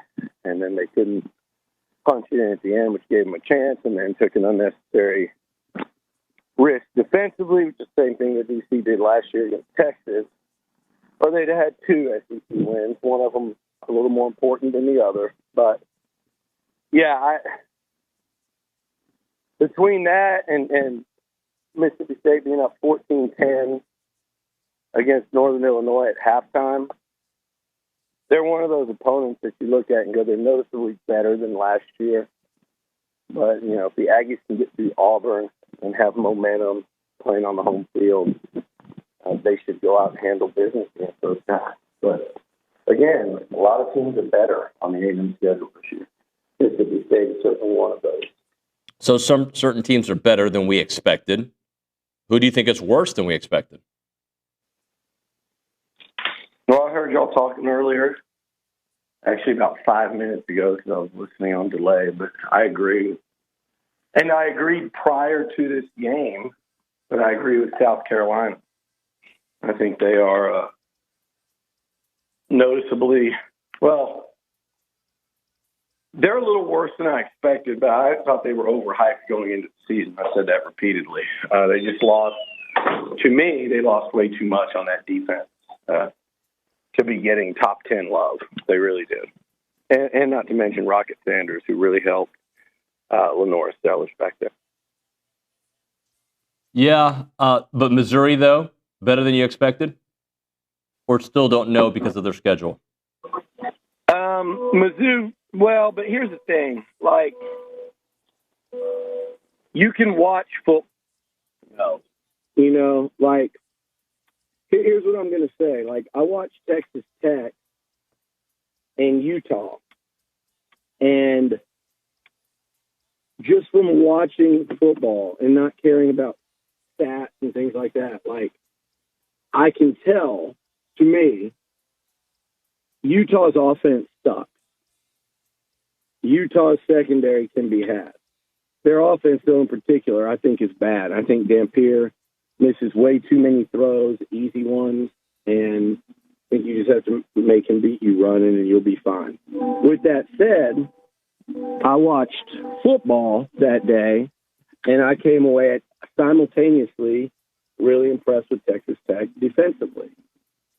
So if you just watch it, you don't have to really study. I saw somebody tried to post. It's unbelievable. We'll talk about it in a little bit about Arch, but I saw somebody try to post side-by-side stat comparison of Arch Manning and John Mateer, and it's not even close. And Arch has looked so much better. And it's like, okay, you can do one of two things. You can either post those stats or you can watch football. And if you watch football, you know that one quarterback, pretty damn good. I think a little overrated when you have him as a front runner for the Heisman, like some people do, which was crazy to me prior to this past weekend. It still is. But one of them's pretty damn good and leading his team to win. The other one, you can throw out all his stats and just watch Ohio State and let me know about him. Then you can actually not throw out the stats and watch Sam Houston, San Jose, and UTEP and tell me about him. So I'm watching football. I think Missouri's pretty good. I don't think they're world beaters, but they're better than I thought they would be. Purbuella's good. Hardy's great. They believe right now, and they've got an easy schedule. So no matter how you cut it, A&M's going to go into a madhouse when they go up there because that's early enough in the season where they're going to have plenty to play for. Well, Billy, then before we go to a break, let me ask you this: Chris Lowe reporting the stuff that you've been saying for a long time. A&M's 3 permanent rivals: Texas, LSU, and Missouri. Now that we know it, tomorrow we'll find out who their opponents are going to be over the next 4 years. Just some early thoughts as this is starting to settle in. Well, it's funny because this is one of those deals where everybody at A&M, try to be quiet and keep it quiet, and nobody, but yet it gets out every time. So, that's why I teased it a month ago, just because it's just you get tired of the national people a month later getting stuff on your school. So that's why I mentioned Mizzou, how it was not likely to be Mississippi State, the team that everybody guessed and expected, and Missouri was the team that I was hearing back then. I don't mind it. I mean, who am I going to pick? Like, to me, in the past, you would have said Vandy. You say that now, there's just schools that you don't want it to be because over time, like right now, Missouri would kick Florida's ass. In the last few years, since Drink's got it going, Mizzou and Florida aren't that, it's like, oh, whatever. But I think ultimately, if Missouri were to lose Drink with, there's just schools that you don't want to see on that permanent schedule when you're already going to have Texas and LSU. And it's Bama, it's Georgia. It's just some of the big name SEC programs, particularly Bama and Georgia, but also, even like the likes of the Tennessees and the Floridas and the OU, just the perennial power programs. So nothing against Missouri, but Missouri, South Carolina, who was really good last year, Arkansas. I would have liked that one to keep going just because the College Station, Fayetteville, and the SWC rivalry and the history there. But I understand there was no way it was going to when you look at some of Arkansas's rivals that they kind of needed to play. So it all has to fit in like a puzzle. But yeah, I mean, let it be one of those. I mean, I guess my preference all time would probably be Kentucky. Now that it would have gone Vandy, then Kentucky 16-15. But yeah, I'm fine with it. You're not going to be sitting there begging for something completely easy, and Missouri's certainly not that. But and A&M and Missouri, I think, probably have about Mizzou's probably got. They might have the upper hand I don't know how often they played in the Big 12. I'm sure A&M would have won early. Missouri would have won late. But anyway, that's actually been a rivalry. It's not one that I don't think fans on either side truly care about. But there's some history there, so whatever. At least we don't have to deal with cowbells, and at least you don't have to take that long trip to the other Columbia, which is South Carolina, not South America. All right, we'll head a break. And Billy, will you be in studio when you come back? Yeah, pretty close. Okay.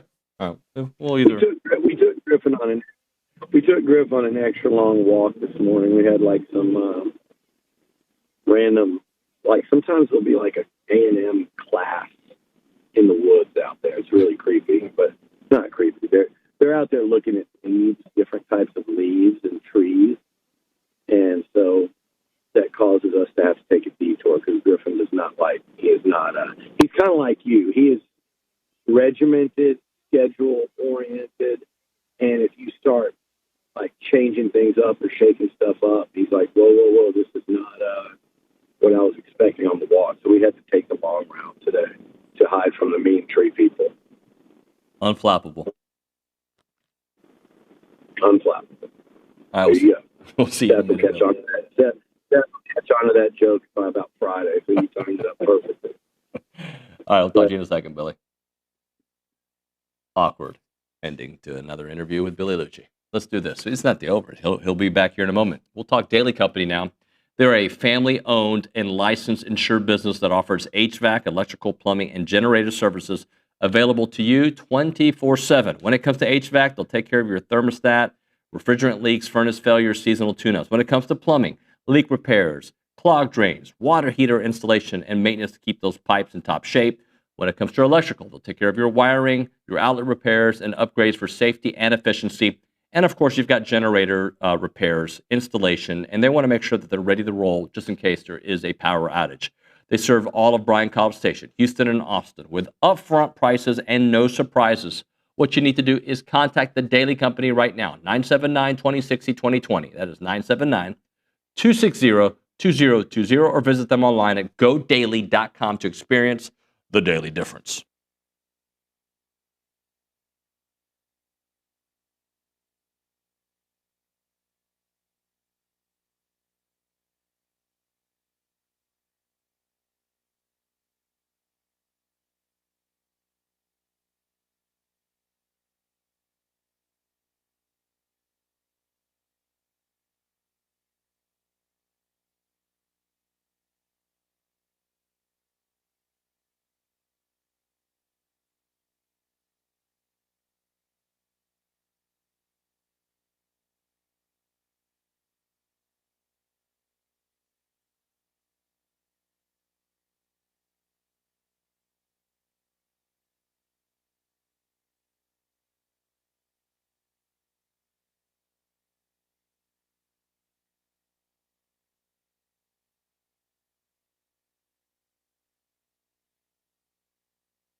All right, we're back here on TexAgs Live. We're presented by David Gardner's Jewelers Rollo Insurance Studio. We go back to the Buppy's Catering and Bartending Hotline, and we find Billy Liucci still on there. So we're going to continue on the phone here. Billy, let's talk a little bit about that Auburn-Oklahoma game and what you saw from Auburn that you have your eyes on.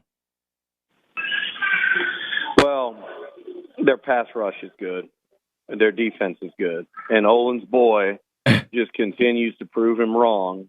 DJ Durkin is a quality SEC D coordinator and has been for a long time. He's one of the better ones in the league. I said this throughout the offseason, and I said it prior to A&M playing them last year. He's good. I'm not hyping him as elite.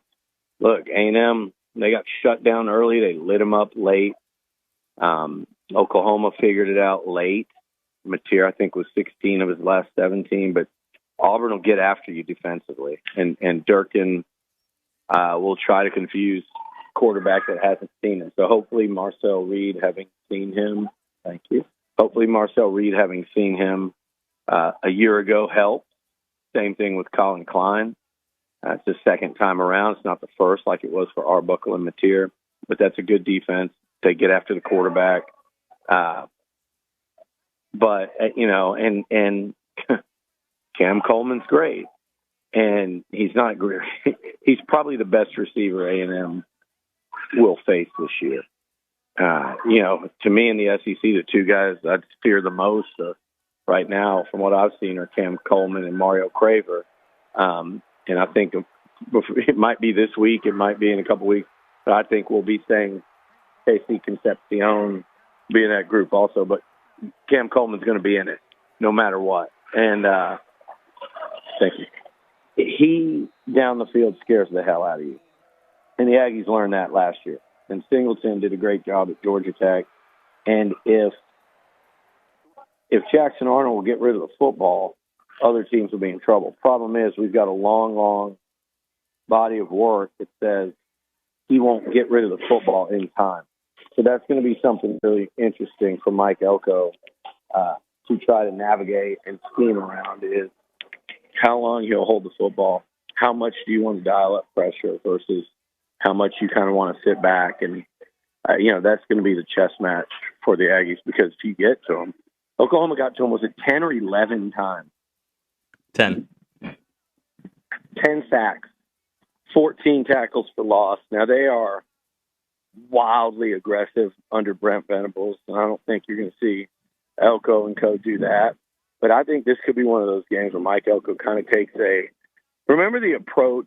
Now, the difference is they had such a veteran defense, and he had so much trust, and you had guys like, Damani Richardson, Leon O'Neal, Jalen Jones, all veteran, experienced guys in the back end. But he got after Bryce Young in Alabama when they saw something.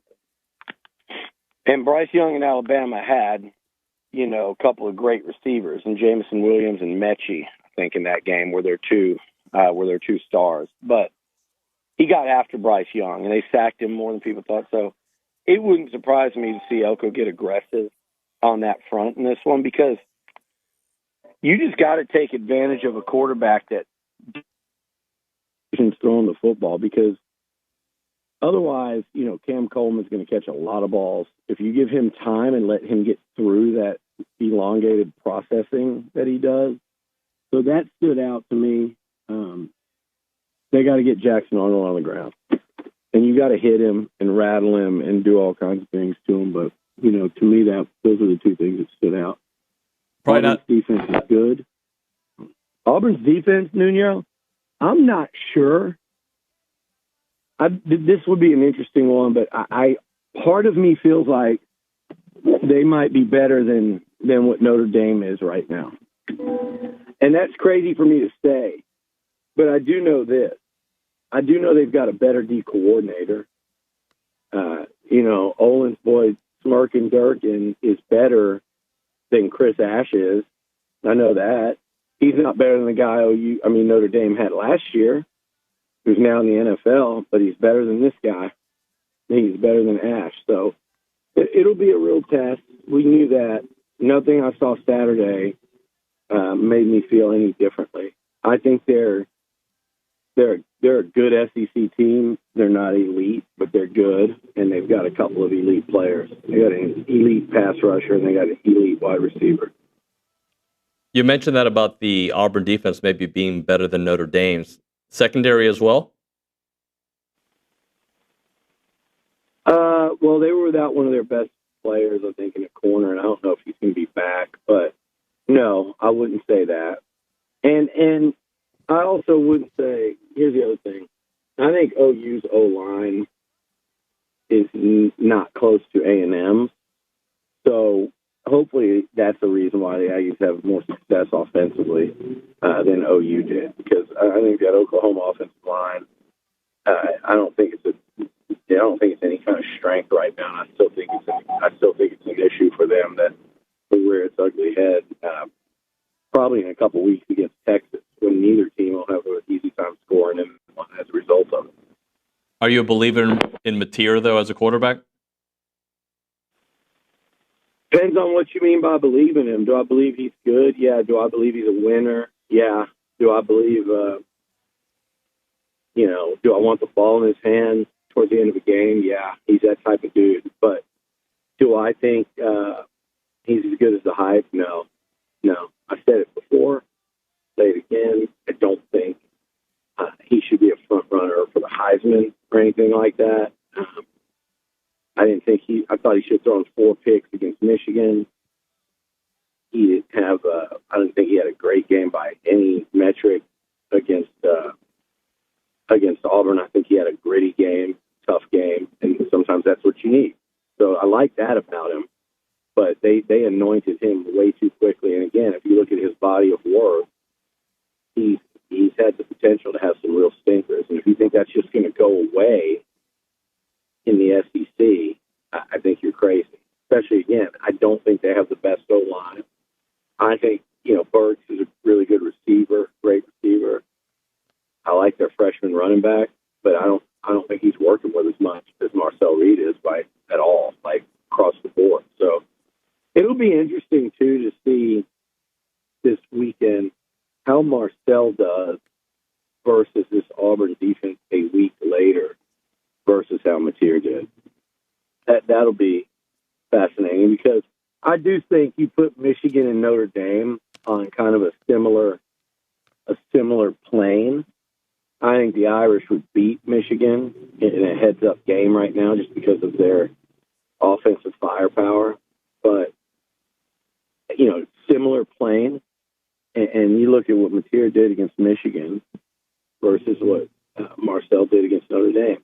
You look at what Carson Beck did against Notre Dame versus what Marcel did against Notre Dame. It'll be interesting if he plays really well.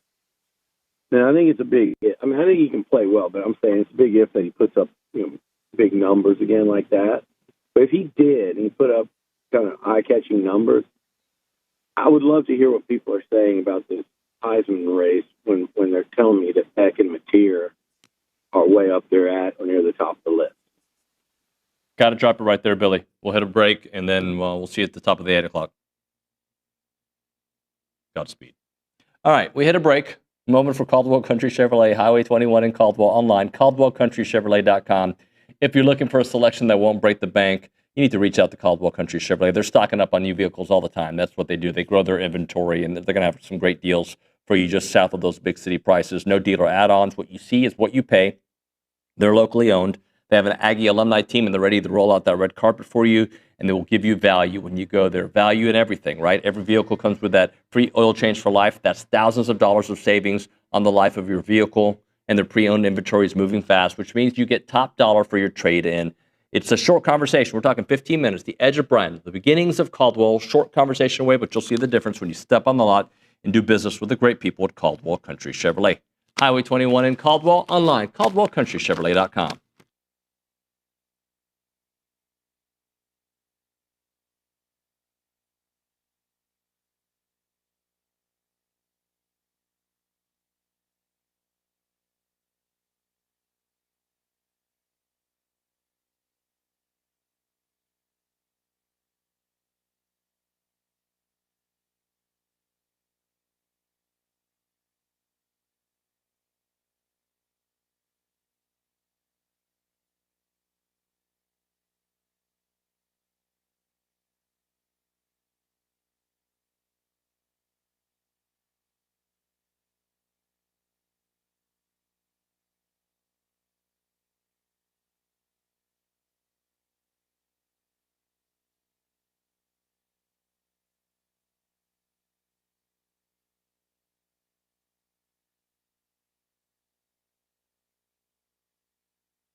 Well, don't really have time to say anything. As a reminder, the final segment of the program brought to you by Double Days. That's at 10:50. Right now, caller number 12, 979-693-1150. We'll hook you up with your choice of a dozen pepperoni rolls or a large one-topping pizza from Double Dave's. They've been serving Aggieland since 1984 with your favorite pizza and, of course, those world-famous pepperoni rolls. Reliable in-house delivery, bringing piping hot goodness straight to your door. Just click on doubledaves.com and your favorites are on their way. As a reminder, the final, they're not open on Mondays. I can't speak English. 5-second text? No? 3, 2, No. too late. I'm stressed. We'll be back.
We're back.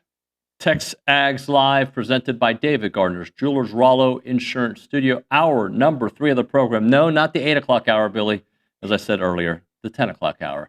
Let's go to the Angry Elephant News and Social Center. Finally, we get to pay off that tease that we're going to go to the Angry Elephant News and Social Center and let Ella talk to us. Ella, what do you have? Just some text from Joe from Brian. Joe, what up? He said, how many more yards till Mario is in the Heisman hunt? I don't know if yards, but I mean, he continues to put on performances like that. I think it'll be really hard to have 2 guys mentioned in that conversation. But if he puts up another game or 2 like he has, then of course he would have to be mentioned in that. And look, I'm glad that Marcel's in that conversation now. I definitely am. But I want to be in the conversation the last couple weeks of the season for many things, right? The playoffs, Heisman, sure, whatever.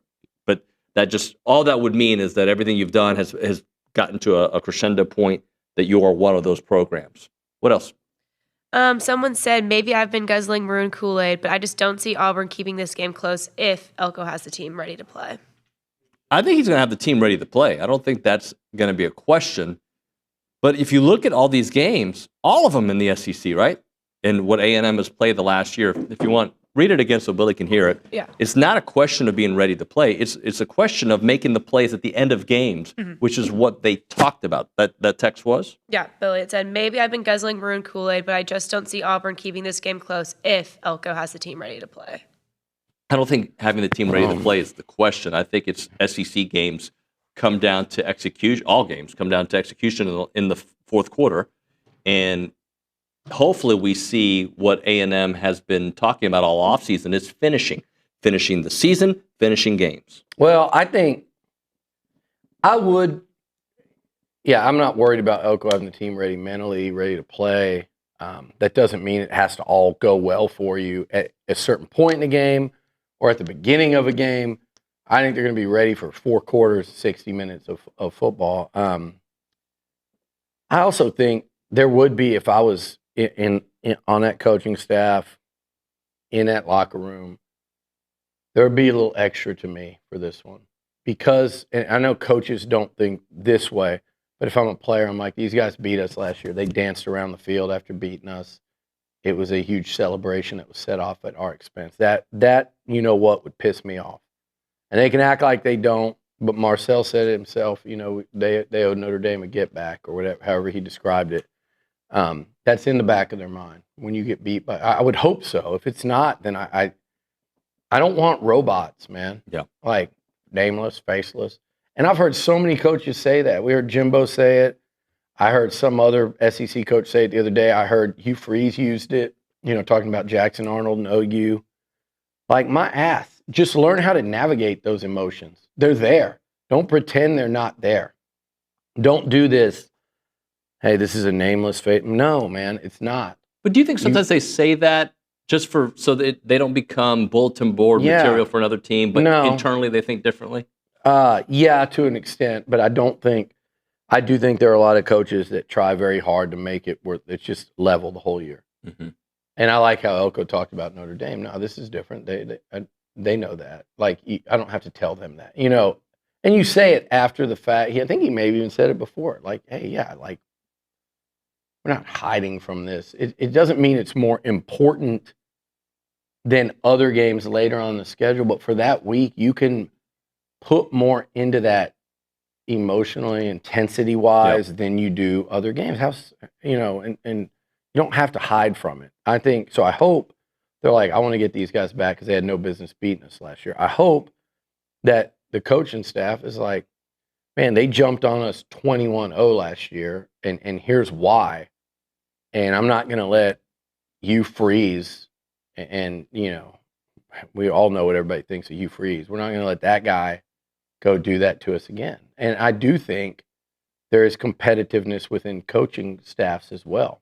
And so I think that factor in. They're going to try to 10 out of 10. This is what I think wins the game for us, regardless. Yeah. It could be your best friend. It could be your most heated enemy. It could be someone that you just don't care to lose to.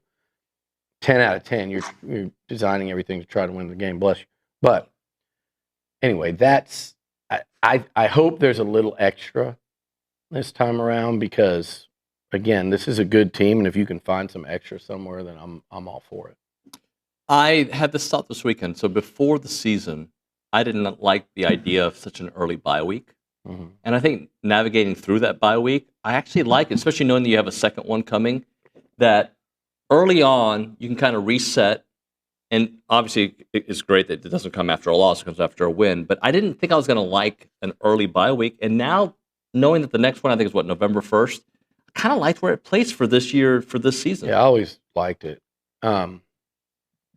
That's how college football is now. Mm-hmm. That's it. Like, I mean, pretty much everyone's got bye weeks in September, right? Yeah. I mean, like, I know even, but just for some reason popped up that Miami, I don't think that's just an SEC thing. So, yeah, I love the timing of both their buys, actually. When the second one comes in the middle of a 3-game SEC road trip, you need it.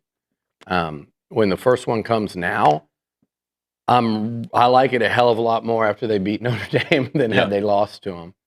Had they lost to Notre Dame and you had 2 weeks to stew over it, 2 weeks of hearing all the crap that goes with it, I'd rather them have to handle all the praise and all the lauding over how great they are and have to deal with that maturely than have to sit there and basically avoid social media or be told how bad you suck. Even if it's the difference between 41-40 and 40.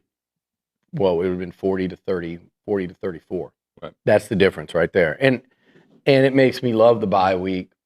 You got this huge buildup with the A&M fan base. The students got to go, home and do whatever they did this weekend and kind of rest up, unless it's you're Callie or Luke and it's your birthday, big TexAgs birthday weekend.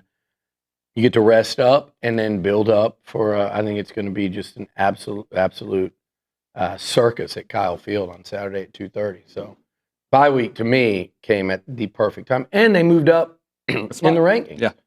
They were more impressed. I saw somebody on Twitter, I'm sorry, I can't give you credit because I forget who it was, said, man, the poll voters were more impressed by A&M, how they performed on the bye versus Texas 55-0 over Sam Houston. And it's amazing to me that I did see some Longhorns saying, how can A&M move over us when we hung 55 on someone and pitched a shutout versus they didn't even play.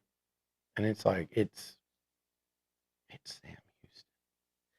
And I saw our buddy Cole tweet out with this little emoji of the guy, Kublik, the guy from Sam Houston, kind of stepping over Arch after he tackled him, as in, hey, Arch was provoked. No one, I don't care that he stands over a Sam Houston player. I don't care. Like, guys talk smack, you beat them, you score on them. Have fun. Talk your trash. Like, I don't care. You get a posterized dunk against Sam Houston in basketball. I don't care if you pose. You hit a grand slam against Sam Houston in baseball, or I'm thinking of a much lesser team, like somebody that's really you overmatch and you hit a home run. I mean, it doesn't mean don't enjoy your home run trot. I'm fine with what he did. That's what people don't understand. And the Longhorns, social media team, they've now taken this victim mentality because that's what they love to do. They took this victim mentality now where they're saying everyone's making fun of poor Arch. Poor Arch, he's struggling. He finally had a good game. Let him live. Let him enjoy football again. That's what was missing. That's not what you're doing. I can go pull all the receipts. 90% of their fans didn't do that. Didn't say, Amanda was on the pod yesterday, and she said, I was just happy to see him making throws that he was missing against other bad teams. Yeah. He would not have made those throws against UTEP and San Jose State, and he was making them. That is the normal reaction. Yeah, he did throw the ball better. He looked like he was having more fun. He looked like some pressure was off. That's the beauty of that schedule. So don't come at A&M people when they're playing Samford later in the year, when you're playing Georgia, when for 5 weeks between Ohio State and Florida, 5 weeks to get right, because you're lucky you're not playing certain teams right now. You're very lucky. I think Texas will get a lot better. I'm not one of these people that think they're done. They've given up 14 points. They're good. I don't know. It's exactly what I said. I don't think they're elite like they were last year. It is exactly like I said. I think Arch will go through growing pains. I think losing all those O-linemen plus the receivers plus having no experience at quarterback will hurt your offense. Shocker. It's hurt the offense. Thought they'd be really strong on defense. They are. Hell, the only thing I've been wrong about is I picked them to beat Ohio State. Sorry, my bad. But the rest of it, if you look at, they go San Jose, UTEP, Sam Houston, bye week. That's 5 weeks between Ohio State and Florida. So I don't mind it. Just be quiet later in the year when the SEC teams are playing no-name teams and you act like you didn't. That's number one. Number two is, what I just standing over the guy, doing that, I didn't have a problem with. It's just the fact that if you go look at Twitter on a Saturday night, he's back. The SEC is screwed. If he's making plays like this, watch out. It's over for you guys. It's Arch got his swagger back, and then it's like the social media account went crazy immediately after. And it was just, I'm sorry, like it's just too much. It's crazy that the arrogance was flipped on like a light switch, and you did it all when you beat Sam Houston. Then they started going, well, A&M, Johnny did it, and Kristen Michaels stood over. That's not what we have the problem with. Most people. Some would making fun of Arch. But two things. Number one, those were like really good Sam Houston teams. They were winning FCS national titles. So now you go, well, they're not FCS anymore. No, they're not, but they suck. They're like 2 coaches removed from your boy, Willie Fritz, and him. Yeah, they're like coaches removed from those guys. It's over for Sam Houston. Yeah. They're rancid. Nobody has beat them by less than 3 scores. And that's what you're trying to hype up and say, we're back over.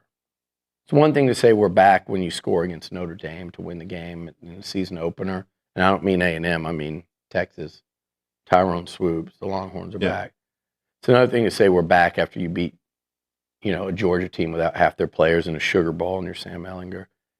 This is a whole nother animal. This is certifiably insane. If you're not doing the thing of like, hey, yeah, it was fun to watch. I enjoyed beating up on somebody with them, having fun, and watching my quarterback make good throws.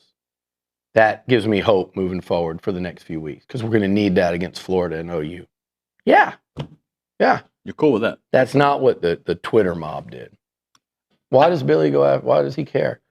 Well, because every time I log onto that app, those are the same people that are yapping at everyone in maroon and white for far less. I know you're not a big Urban Meyer. Actually, I think you're not a big Urban Meyer guy. Don't care? I don't care, yeah. He had some comments about A&M. I'll read them to you. That's one of the programs to me that always has been an enigma. Why can't you win? They were very competitive. They were very competitive in the Big 12 and the Southwest Conference, and they moved to the SEC, and they've been relatively irrelevant.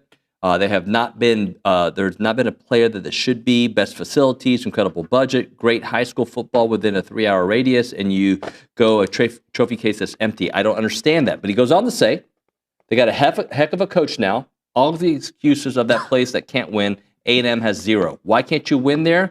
They have it. A trophy case that's empty, but maybe this coach can do it. I took some notes on your cardboard there. Good. I think he said something wrong, too. I don't even know that he said the SWC in the Big 12. I think he had some wrong conference when he said it, because I heard the actual quote. He made it sound like A&M was prominent in the Big 12. They won a title in 98. The league started in 96. They didn't play for a championship since. They played in 97 and 98, year 2 and year 3. That was the prior to Mac Brown and Mac Brown's first year at Texas. That was prior to Bob Stoops. That was prior to Mike Leach. OU was down. Texas was down and just starting. And then when that was the Big 12 South. Yep. And then when that went away, A&M did, they never appeared. Now, in fairness, Mac Brown and Bob Stoops are 2 of the greatest coaches ever.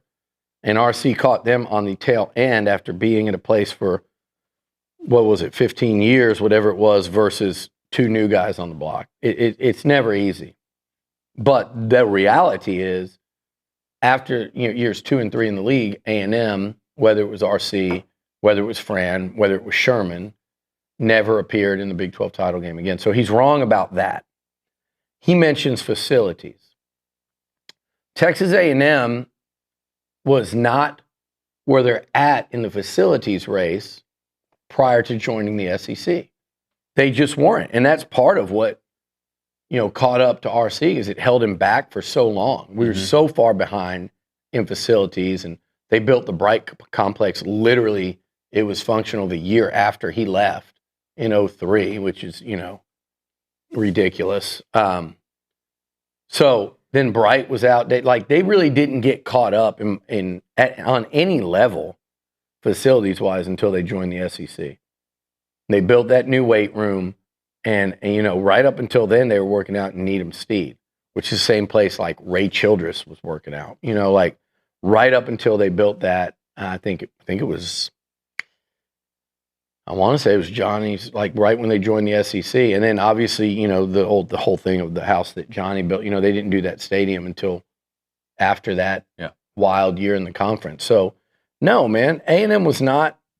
Now, yeah, you can say that, and we are talking about 12 years ago now. So yeah, I agree with Urban that the program should be better.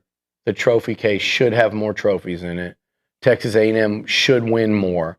They should win. They should break through the 8-4 ceiling more often than they do. But I also agree with Mike Elko, and Urban kind of says this. Mike Elko said it last week. It's kind of the theme of my cover story this week, which is enjoy this. Drop the battered Aggie syndrome. Don't let it keep you from, and I say this all the time, don't let it keep you from enjoying this offseason because you were hand-wringing and worried about things that you don't apply to other schools. Right. When you beat Notre Dame, don't worry about, but man, Auburn's tough and Missouri looks better and Texas is going to get better. No, enjoy the here and now. And by all means, you should never hold against Elko what's happened historically before him, or Marcel Reed, or this football team. So, the history of A&M not truly threatening people in the passing attack ends when you go get guys like Craver and Concepcion, and you have a guy like Reed and Colin Klein. It ends with, when a coaching hire is made and a new guy comes in, you got to give him a chance. So when Mike Elko went 8-4 last year, and you go, November, no, not you, but Olin does it, November. Hey, it is a narrative that A&M has fit. Mike Elko did that once, and you have to, in fairness, try to tap into the why. Well, there was this and that, and they changed quarterbacks last year. They lost their best player in Le'Veon Moss 8 games in.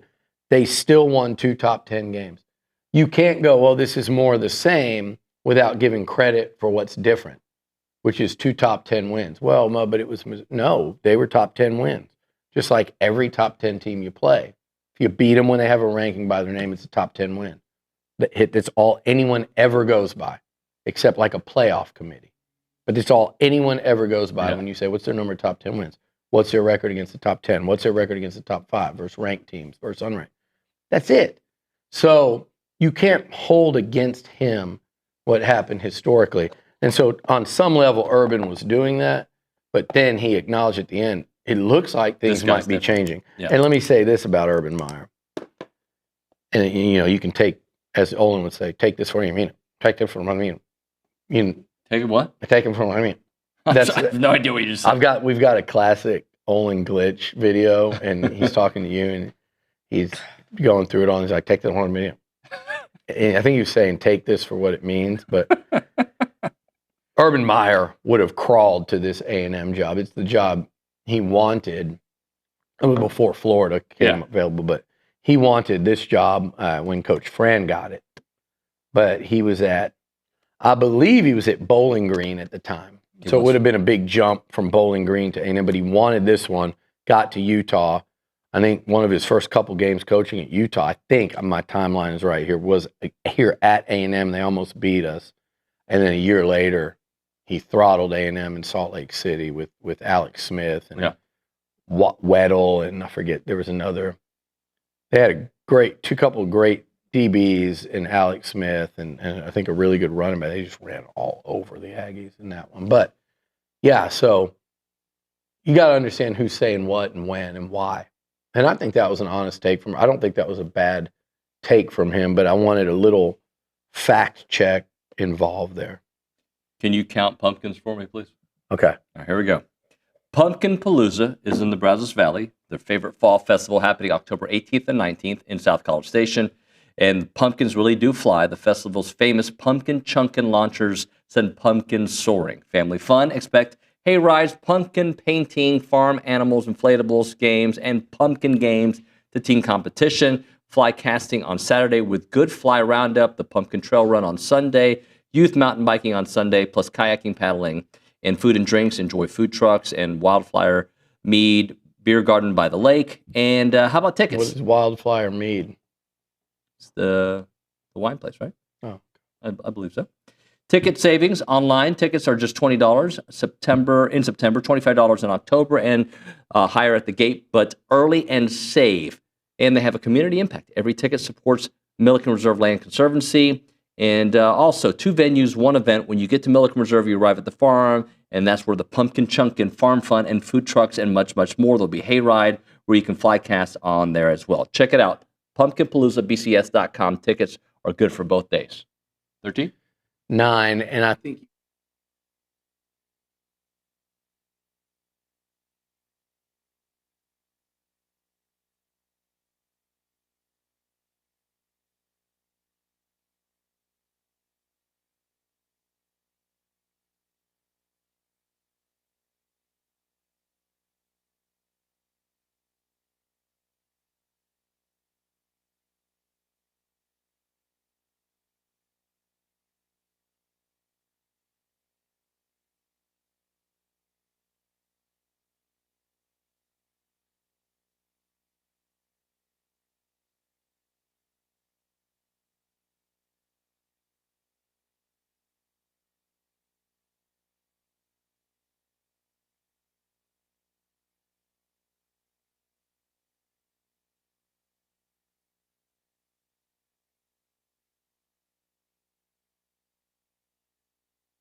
All right, we're back here on TexAgs Live. We're presented by David Gardner's Jewelers. We're in the Rollo Insurance Studio.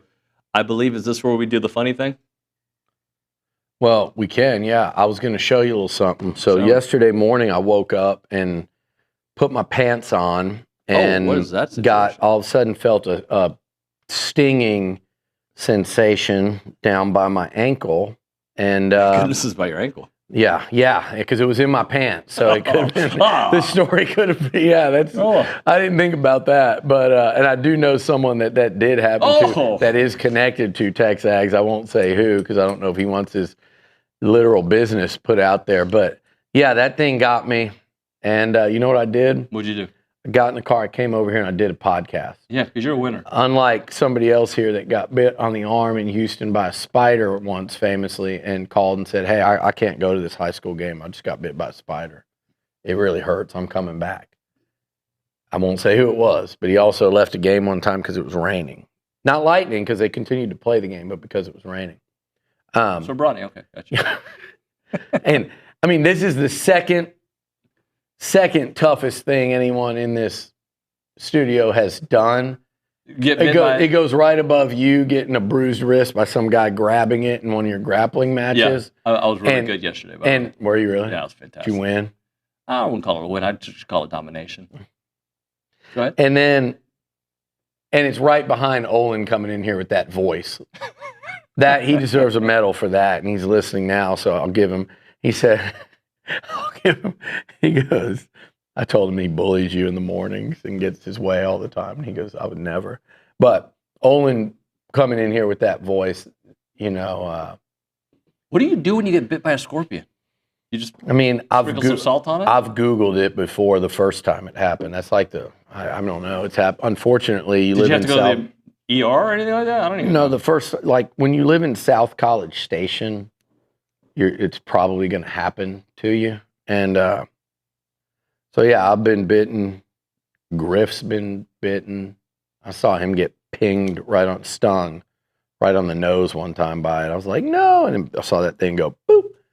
And, it's like, you don't want to get stung by one in Arizona or California in the deserts. Those are, I think, a different breed. But it hurts worse than a bee sting, but for like a 5-minute time period. But it's a weird feeling because you can feel kind of the little, I don't know, I could be wrong on what I'm saying here, but like the little toxins, like you feel like these little like nerve shots down there, but then it doesn't itch. It doesn't itch afterwards like a bee or a wasp. What do you put on it? I don't know. You just like a man. No, I mean, if I'd had something to put on it, I would. But you don't feel it for that long. It does feel a little bit weird, and then it's gone. But the sting at the beginning, it's like a radiating pain, and you're like, what is that? And usually you'll see the scorpion kind of running off because they're not that fast. It's not like they just go, oh, it's not like a hit and run. They're kind of like, oh. But anyway, I don't know. I think it's just more like, do you have like an allergic reaction? Like some people can get stung by a bee one time and it's a problem. It's a real problem, and, I think it's just you as long as it's not that. When we come back, we talked about the differences between Notre Dame. Point is, I came to the show. Well, because you're the face. Okay. When we come back, I want to ask you about some of the differences between Notre Dame and Auburn again, but in a different way, because I want to talk about quarterback, C.J. Carr versus Jackson Arnold. And I think the wide receivers it's a differentiator there, but we'll talk about that on the other side. Don't sleep on Notre Dame's receivers, though, by the way.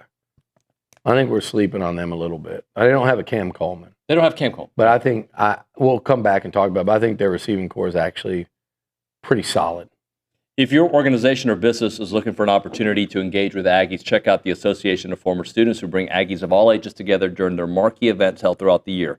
We're talking about Aggie Ring Day, All Aggie Hullabaloo, and The Gathering. They welcome tens of thousands of guests, and there are many sponsorship and vendor opportunities to get your brand in front of those attendees. And they offer a wide variety of both digital and in-person options to promote your brand. This includes title sponsorship naming, on-site presence, activation, and recognition, social media posts, and much, much more. There's also advertising opportunities in both the Texas Aggie magazine and the Aggie News newsletter, which are seen by over 230,000 people. So if your business is ready to engage with Aggies, choose a partner with the organization that's been supporting the Aggie Network for over 140 years. For more information on options available through the association, please email sponsorships@aggienetwork.com. It is the Association of Former Students.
Nate in Fort Worth says I need to wear the gi on Friday. Agree or disagree? Why on Friday? Is that going to help? Last time I wore it, A&M went on the road and they beat Notre Dame. Okay. Yeah, at least put it on. Yeah, I'll wear it for a segment or two like I did the other day. TexAgs Live, we're presented by David Gardner's Jewelers. The question is, are you more impressed so far by C.J. Carr or Jackson Arnold this year? Well, I think I'm more impressed with C.J. Carr. Yeah, I was going to say, yeah. I'm just thinking, I mean, look, Jackson Arnold's played who? Baylor and OU. C.J. Carr's played Miami and A&M and Purdue, which is probably about Purdue and Baylor would probably make for a fun game. So you can cross those two off, and then so you go one played OU on the road and one played Miami and A&M. I would put the A&M OU games similar, and there's this game against Miami. I've been more impressed with C.J. Carr as a passer. Poise. He gets rid of the football more quickly and doesn't take sacks. I mean, Jackson Arnold may have taken more sacks in that game than C.J. Carr will all year. Think about that. I'm exaggerating. I don't know. He may have already been sacked 10 times, but he got sacked twice against A&M. Miami got after him. But he took, I think it was 5. Yeah, but he took 10 sacks in a game against that Oklahoma front. 10. So, yeah, I've been more impressed with C.J. Carr. And I said it during the game when they're playing A&M, like, he throws a pretty football. He throws a pretty ball. He's got good touch on it. He was pretty damn accurate in that A&M game. Yeah. So, yeah, I would absolutely say I've been more impressed with Carr. Who's got more weapons? Oh, I think it might be Carr. I mean, look, when you go Love and Price, are we not considering them weapons, or are you just asking me about receivers? No, I'm talking about the whole thing. They've got a monster of a tight end. They've got a monster of a tight end. Reardon, how do you say his name? Reardon. And then, look, I think their receivers, they don't have Cam Coleman. It goes Cam Coleman and everybody else. The second best might be Singleton, but Faison, Greathouse, mentioned the tight end, and I forget Notre Dame's got another receiver that I like. They got 3 that I think are pretty good. But, again, A&M's going to play better receiving cores, pass-catching cores than Notre Dame's. But that one, I don't think, after watching them in person, and that was in a game where Greathouse maybe made one impactful catch, I would say that was a better component of Notre Dame than I was expecting. And I don't mean on the plays where A&M kind of left a big hole in coverage for a guy to make a play on. I'm just saying a couple plays that these guys made after the catch to get first downs, and they were, a couple of the smaller guys are elusive. Greathouse is big. Here, what's his name? The best receiver they got. He had the long touchdown against Purdue this week. He's a transfer in. That dude's legit. He's the best one. Malachi Nelson. No. Fields? Malachi Fields. That's it. Are you sure about that before you go with that? I'm going to the box score. I don't want us to do this, but yeah. Yes, confirmed. Yeah, he's there. So you go him, Faison, Greathouse, the tight end, and the 2 running backs. Yeah, I would say Notre Dame's C.J. Carr's got more weapons. But again, I don't think A&M will play a team player. They won't be tasked with covering a better receiver this year than Cam Coleman. And he also did them in last year. But which is the best receiving core, A&M? What will be the best receiving core? That A&M plays? Yeah. Oh, man. Off the top of my head, you're making me spend some time thinking about it. I mean, it could be. It normally, could be Auburn, right? in the last few years, it would have been Texas. LSU? Yeah, it could be Auburn. LSU's got it too, but they haven't got it going yet. Nick Anderson hasn't been much of a factor. On paper, you'd fear LSU in that regard, but yeah, I mean Auburn would be up there. I would think it'd be very much up there. Mississippi State's got a couple of really fast weapons in Brennan Thompson and Edwards. So, but I mean, yeah, these Arkansas has some playmakers at receiver. So it gets difficult when you look at the schedule and you say that the games A&M should win. You know, and again, like, we're saying A&M should beat Auburn, a team that beat them last year. I'm saying that because the game's at home, but we're saying it because of a ranking that's built on a 1-point win against Notre Dame. Right. Well, that 1-point win against Notre Dame, I saw enough to tell you why some of these games are going to be tougher unless the A&M defense gets better. And I look at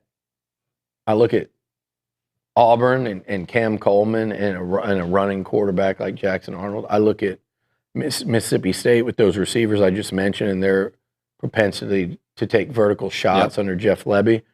I look at Arkansas and Green and those pass catchers and Petrino dialing up a really aggressive offense.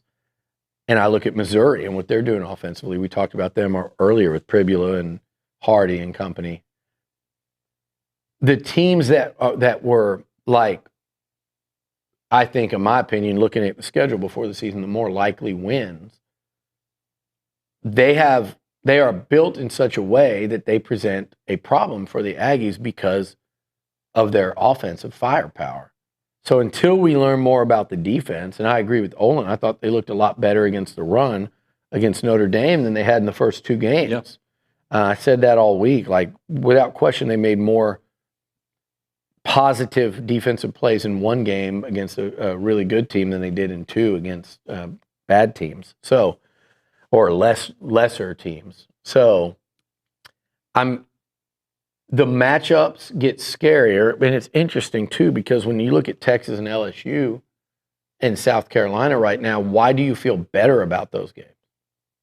Why do I feel about? Why do you feel better about those three games today? Because LSU's offense isn't what I expected, right? And Texas offense. Oh, Texas definitely, but and South Carolina.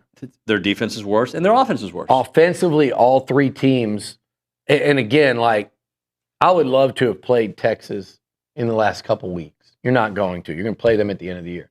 You have to assume they're going to figure that out. So you better get better on defense and offense, which they should. A&M should continue to improve. My question is how much and how fast do they improve defensively? I'm of the opinion that if they can win these home games, by the time they go on the road, they should be a much better defensive team, and things could get really interesting. I also said before the season, David, when I picked 9-3, I said their path to the playoff, to me, involves beating Notre Dame and Auburn. I said, get out of September undefeated, and things look a lot different. Someone asked me if I was ready to go with a 10-2 prediction. I said no, but get back to me if they beat Auburn. Because if they open the season 4-0 with a couple of home games, a road trip to an Arkansas team that could be 4-0 and ranked right now, but instead they're staring at a real problem. They could be firing their coach too. If they lose to Notre Dame and Tennessee. It's you look at that schedule and it gets pretty interesting after. But I said all along, if they could beat Notre Dame and Auburn, you'll come out of September with people talking about A&M as a legitimate SEC title and playoff contender. Now, they started doing that earlier than I thought with just the one win, but I still stand on what I said. Win these two, and I think then you look at the rest of the schedule and you go, okay, defend your home field. Oh, and by the way, same thing we said about Texas, South Carolina, Texas, South Carolina, LSU, and especially Florida. All of those offenses right now today don't look anything like we thought they would. Win your home games. If you beat Auburn, I'm looking at it going, win your 4 remaining home games, obviously Samford being one of those. And then you're at 8. And then you go and look at the other 4, and it's the road games. It's Arkansas, Missouri, LSU, and Texas. And you've literally created a situation where if you split those, you're in the playoff probably. Yeah. So, again, to me, this is a massive, massive game this weekend. And if you look at this history, and if you just watch Auburn play football, and you look at the game last year, if you think it's going to be anything but close, you're crazy. if you think you're going to go in the fourth quarter where it's going to be up for grabs, if you're expecting it not to be, you're crazy. Like, just win it. Just win it. That's it. And if you do, things are all of a sudden, I think a whole new world opens up of possibilities. But I do think Arkansas is better than we expected, as is Mississippi State. Regardless of what's happening to Arkansas, their offense really scares me against A&M at home. Yeah. But I think you even penciled that game before we knew Arkansas was better. Yeah. It was like, that's a crazy one. Or they're on a 4-game losing streak and you really lose that home field advantage. That could be their home field advantage will be a problem for Notre Dame this weekend because it's Notre Dame. Right. Otherwise, they're coming off the 2 losses they did. They're sort of checked out over Pittman up there. Our boy John Neighbors was calling for change today. And doing this like we do, you know how hard it is to get to that point that early in the season. But they're so beaten down over the years. They've had like 1 year of actual success under Pittman. And 2021. Yeah, and they've just lost so many heartbreaking games up there. But like you said, they're in it. But I'm talking about this game, this weekend. It is going to be a dogfight. And if A&M goes out there and lights up this defense and wins a comfortable football game, then, and I'm even 1-0 in the SEC, I would call them like one of the 3-4 teams that I would think could win the SEC. Because I don't think many teams are going to blow out this Auburn football team. And they're going to beat some good teams, and they should have beat one last week, Saturday. They got robbed. I still think the Satania incompletion was a fumble. And they called, when I was in Waco, I saw a similar, it wasn't returned for a touchdown, but similar play where they called it an incomplete pass, and then they reviewed it and turned it over to a catch. And I thought that one was a catch. I mean, it's so stupid the way they try to, did he turn up I thought that was a catch. They acknowledged the officiating mistake on the other touchdown. And but somebody said, well, they were already in the red zone. Yeah, they're out of the red zone after a 15-yard penalty, and they're facing 2nd and 25. Then what? Do you play for the field goal? Do you risk a sack, forced fumble, turnover? A lot can happen on 2nd and 25. So, OU, not to mention they tackled Cam Coleman on a wide open touchdown on a trick play. There were other plays watching where you're like, how did they not flag that? OU got an insane amount of home cooking to barely win that football game. So, yeah, I mean, Auburn played more than well enough to beat Oklahoma in Norman 2 days ago. We'll hit a break, come back with a final segment here on TexAgs Live.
We're back. TexAgs Live, presented by David Gardner's Jewelers, Rollo Insurance Studio. We go back to the Angry Elephant News and Social Center. We only got 2 minutes and change left on the show, so let's try to get some text messages. By the way, to the fans that are talking. To the humans. Yes, I would. I agree with you. They're all over my Twitter. I had to mute it. There's too many replies, but I agree. I would have preferred like Arkansas. Missouri's fine to me over South Carolina and that road trip, which I like. Columbia, we've done it so many times, it's so much further. Fine with it over Starkville. I get the whole thing though. At least Mississippi State is like a blue blood SEC, and you do feel like and again, like it's not disrespect to Missouri. It's just that Starkville atmosphere. It just feels like I have memories of when A&M now 14 years ago went into the league, and the first couple times you go to Starkville and the cowbells, and you just feel like when you're in Mississippi, you're in SEC country, and that's hypocritical to say because Texas historically, the state is not SEC country, so we're in the same boat as Missouri, even though I think A&M just feels more. It starts a whole nother thing with these Missouri fans where it's not an insult. It just feels more. I know you went to 2 SEC title games early, in the process, and you beat A&M both years. That's fine. Doesn't change what I'm saying. It's just like when I said, hey, I would prefer different home and homes than Texas Tech. And I've got every Tech burner, college kid, douchebag 20-something in my mentions calling me every name under the book. Like I disrespect. I'm sorry. I'd rather see A&M go play a home and home with Wisconsin or Penn State or Oregon. And, like, oh, yeah, of course you would because you're a casual. You don't care about the right. I don't give a damn about A&M Tech rivalry. You know why?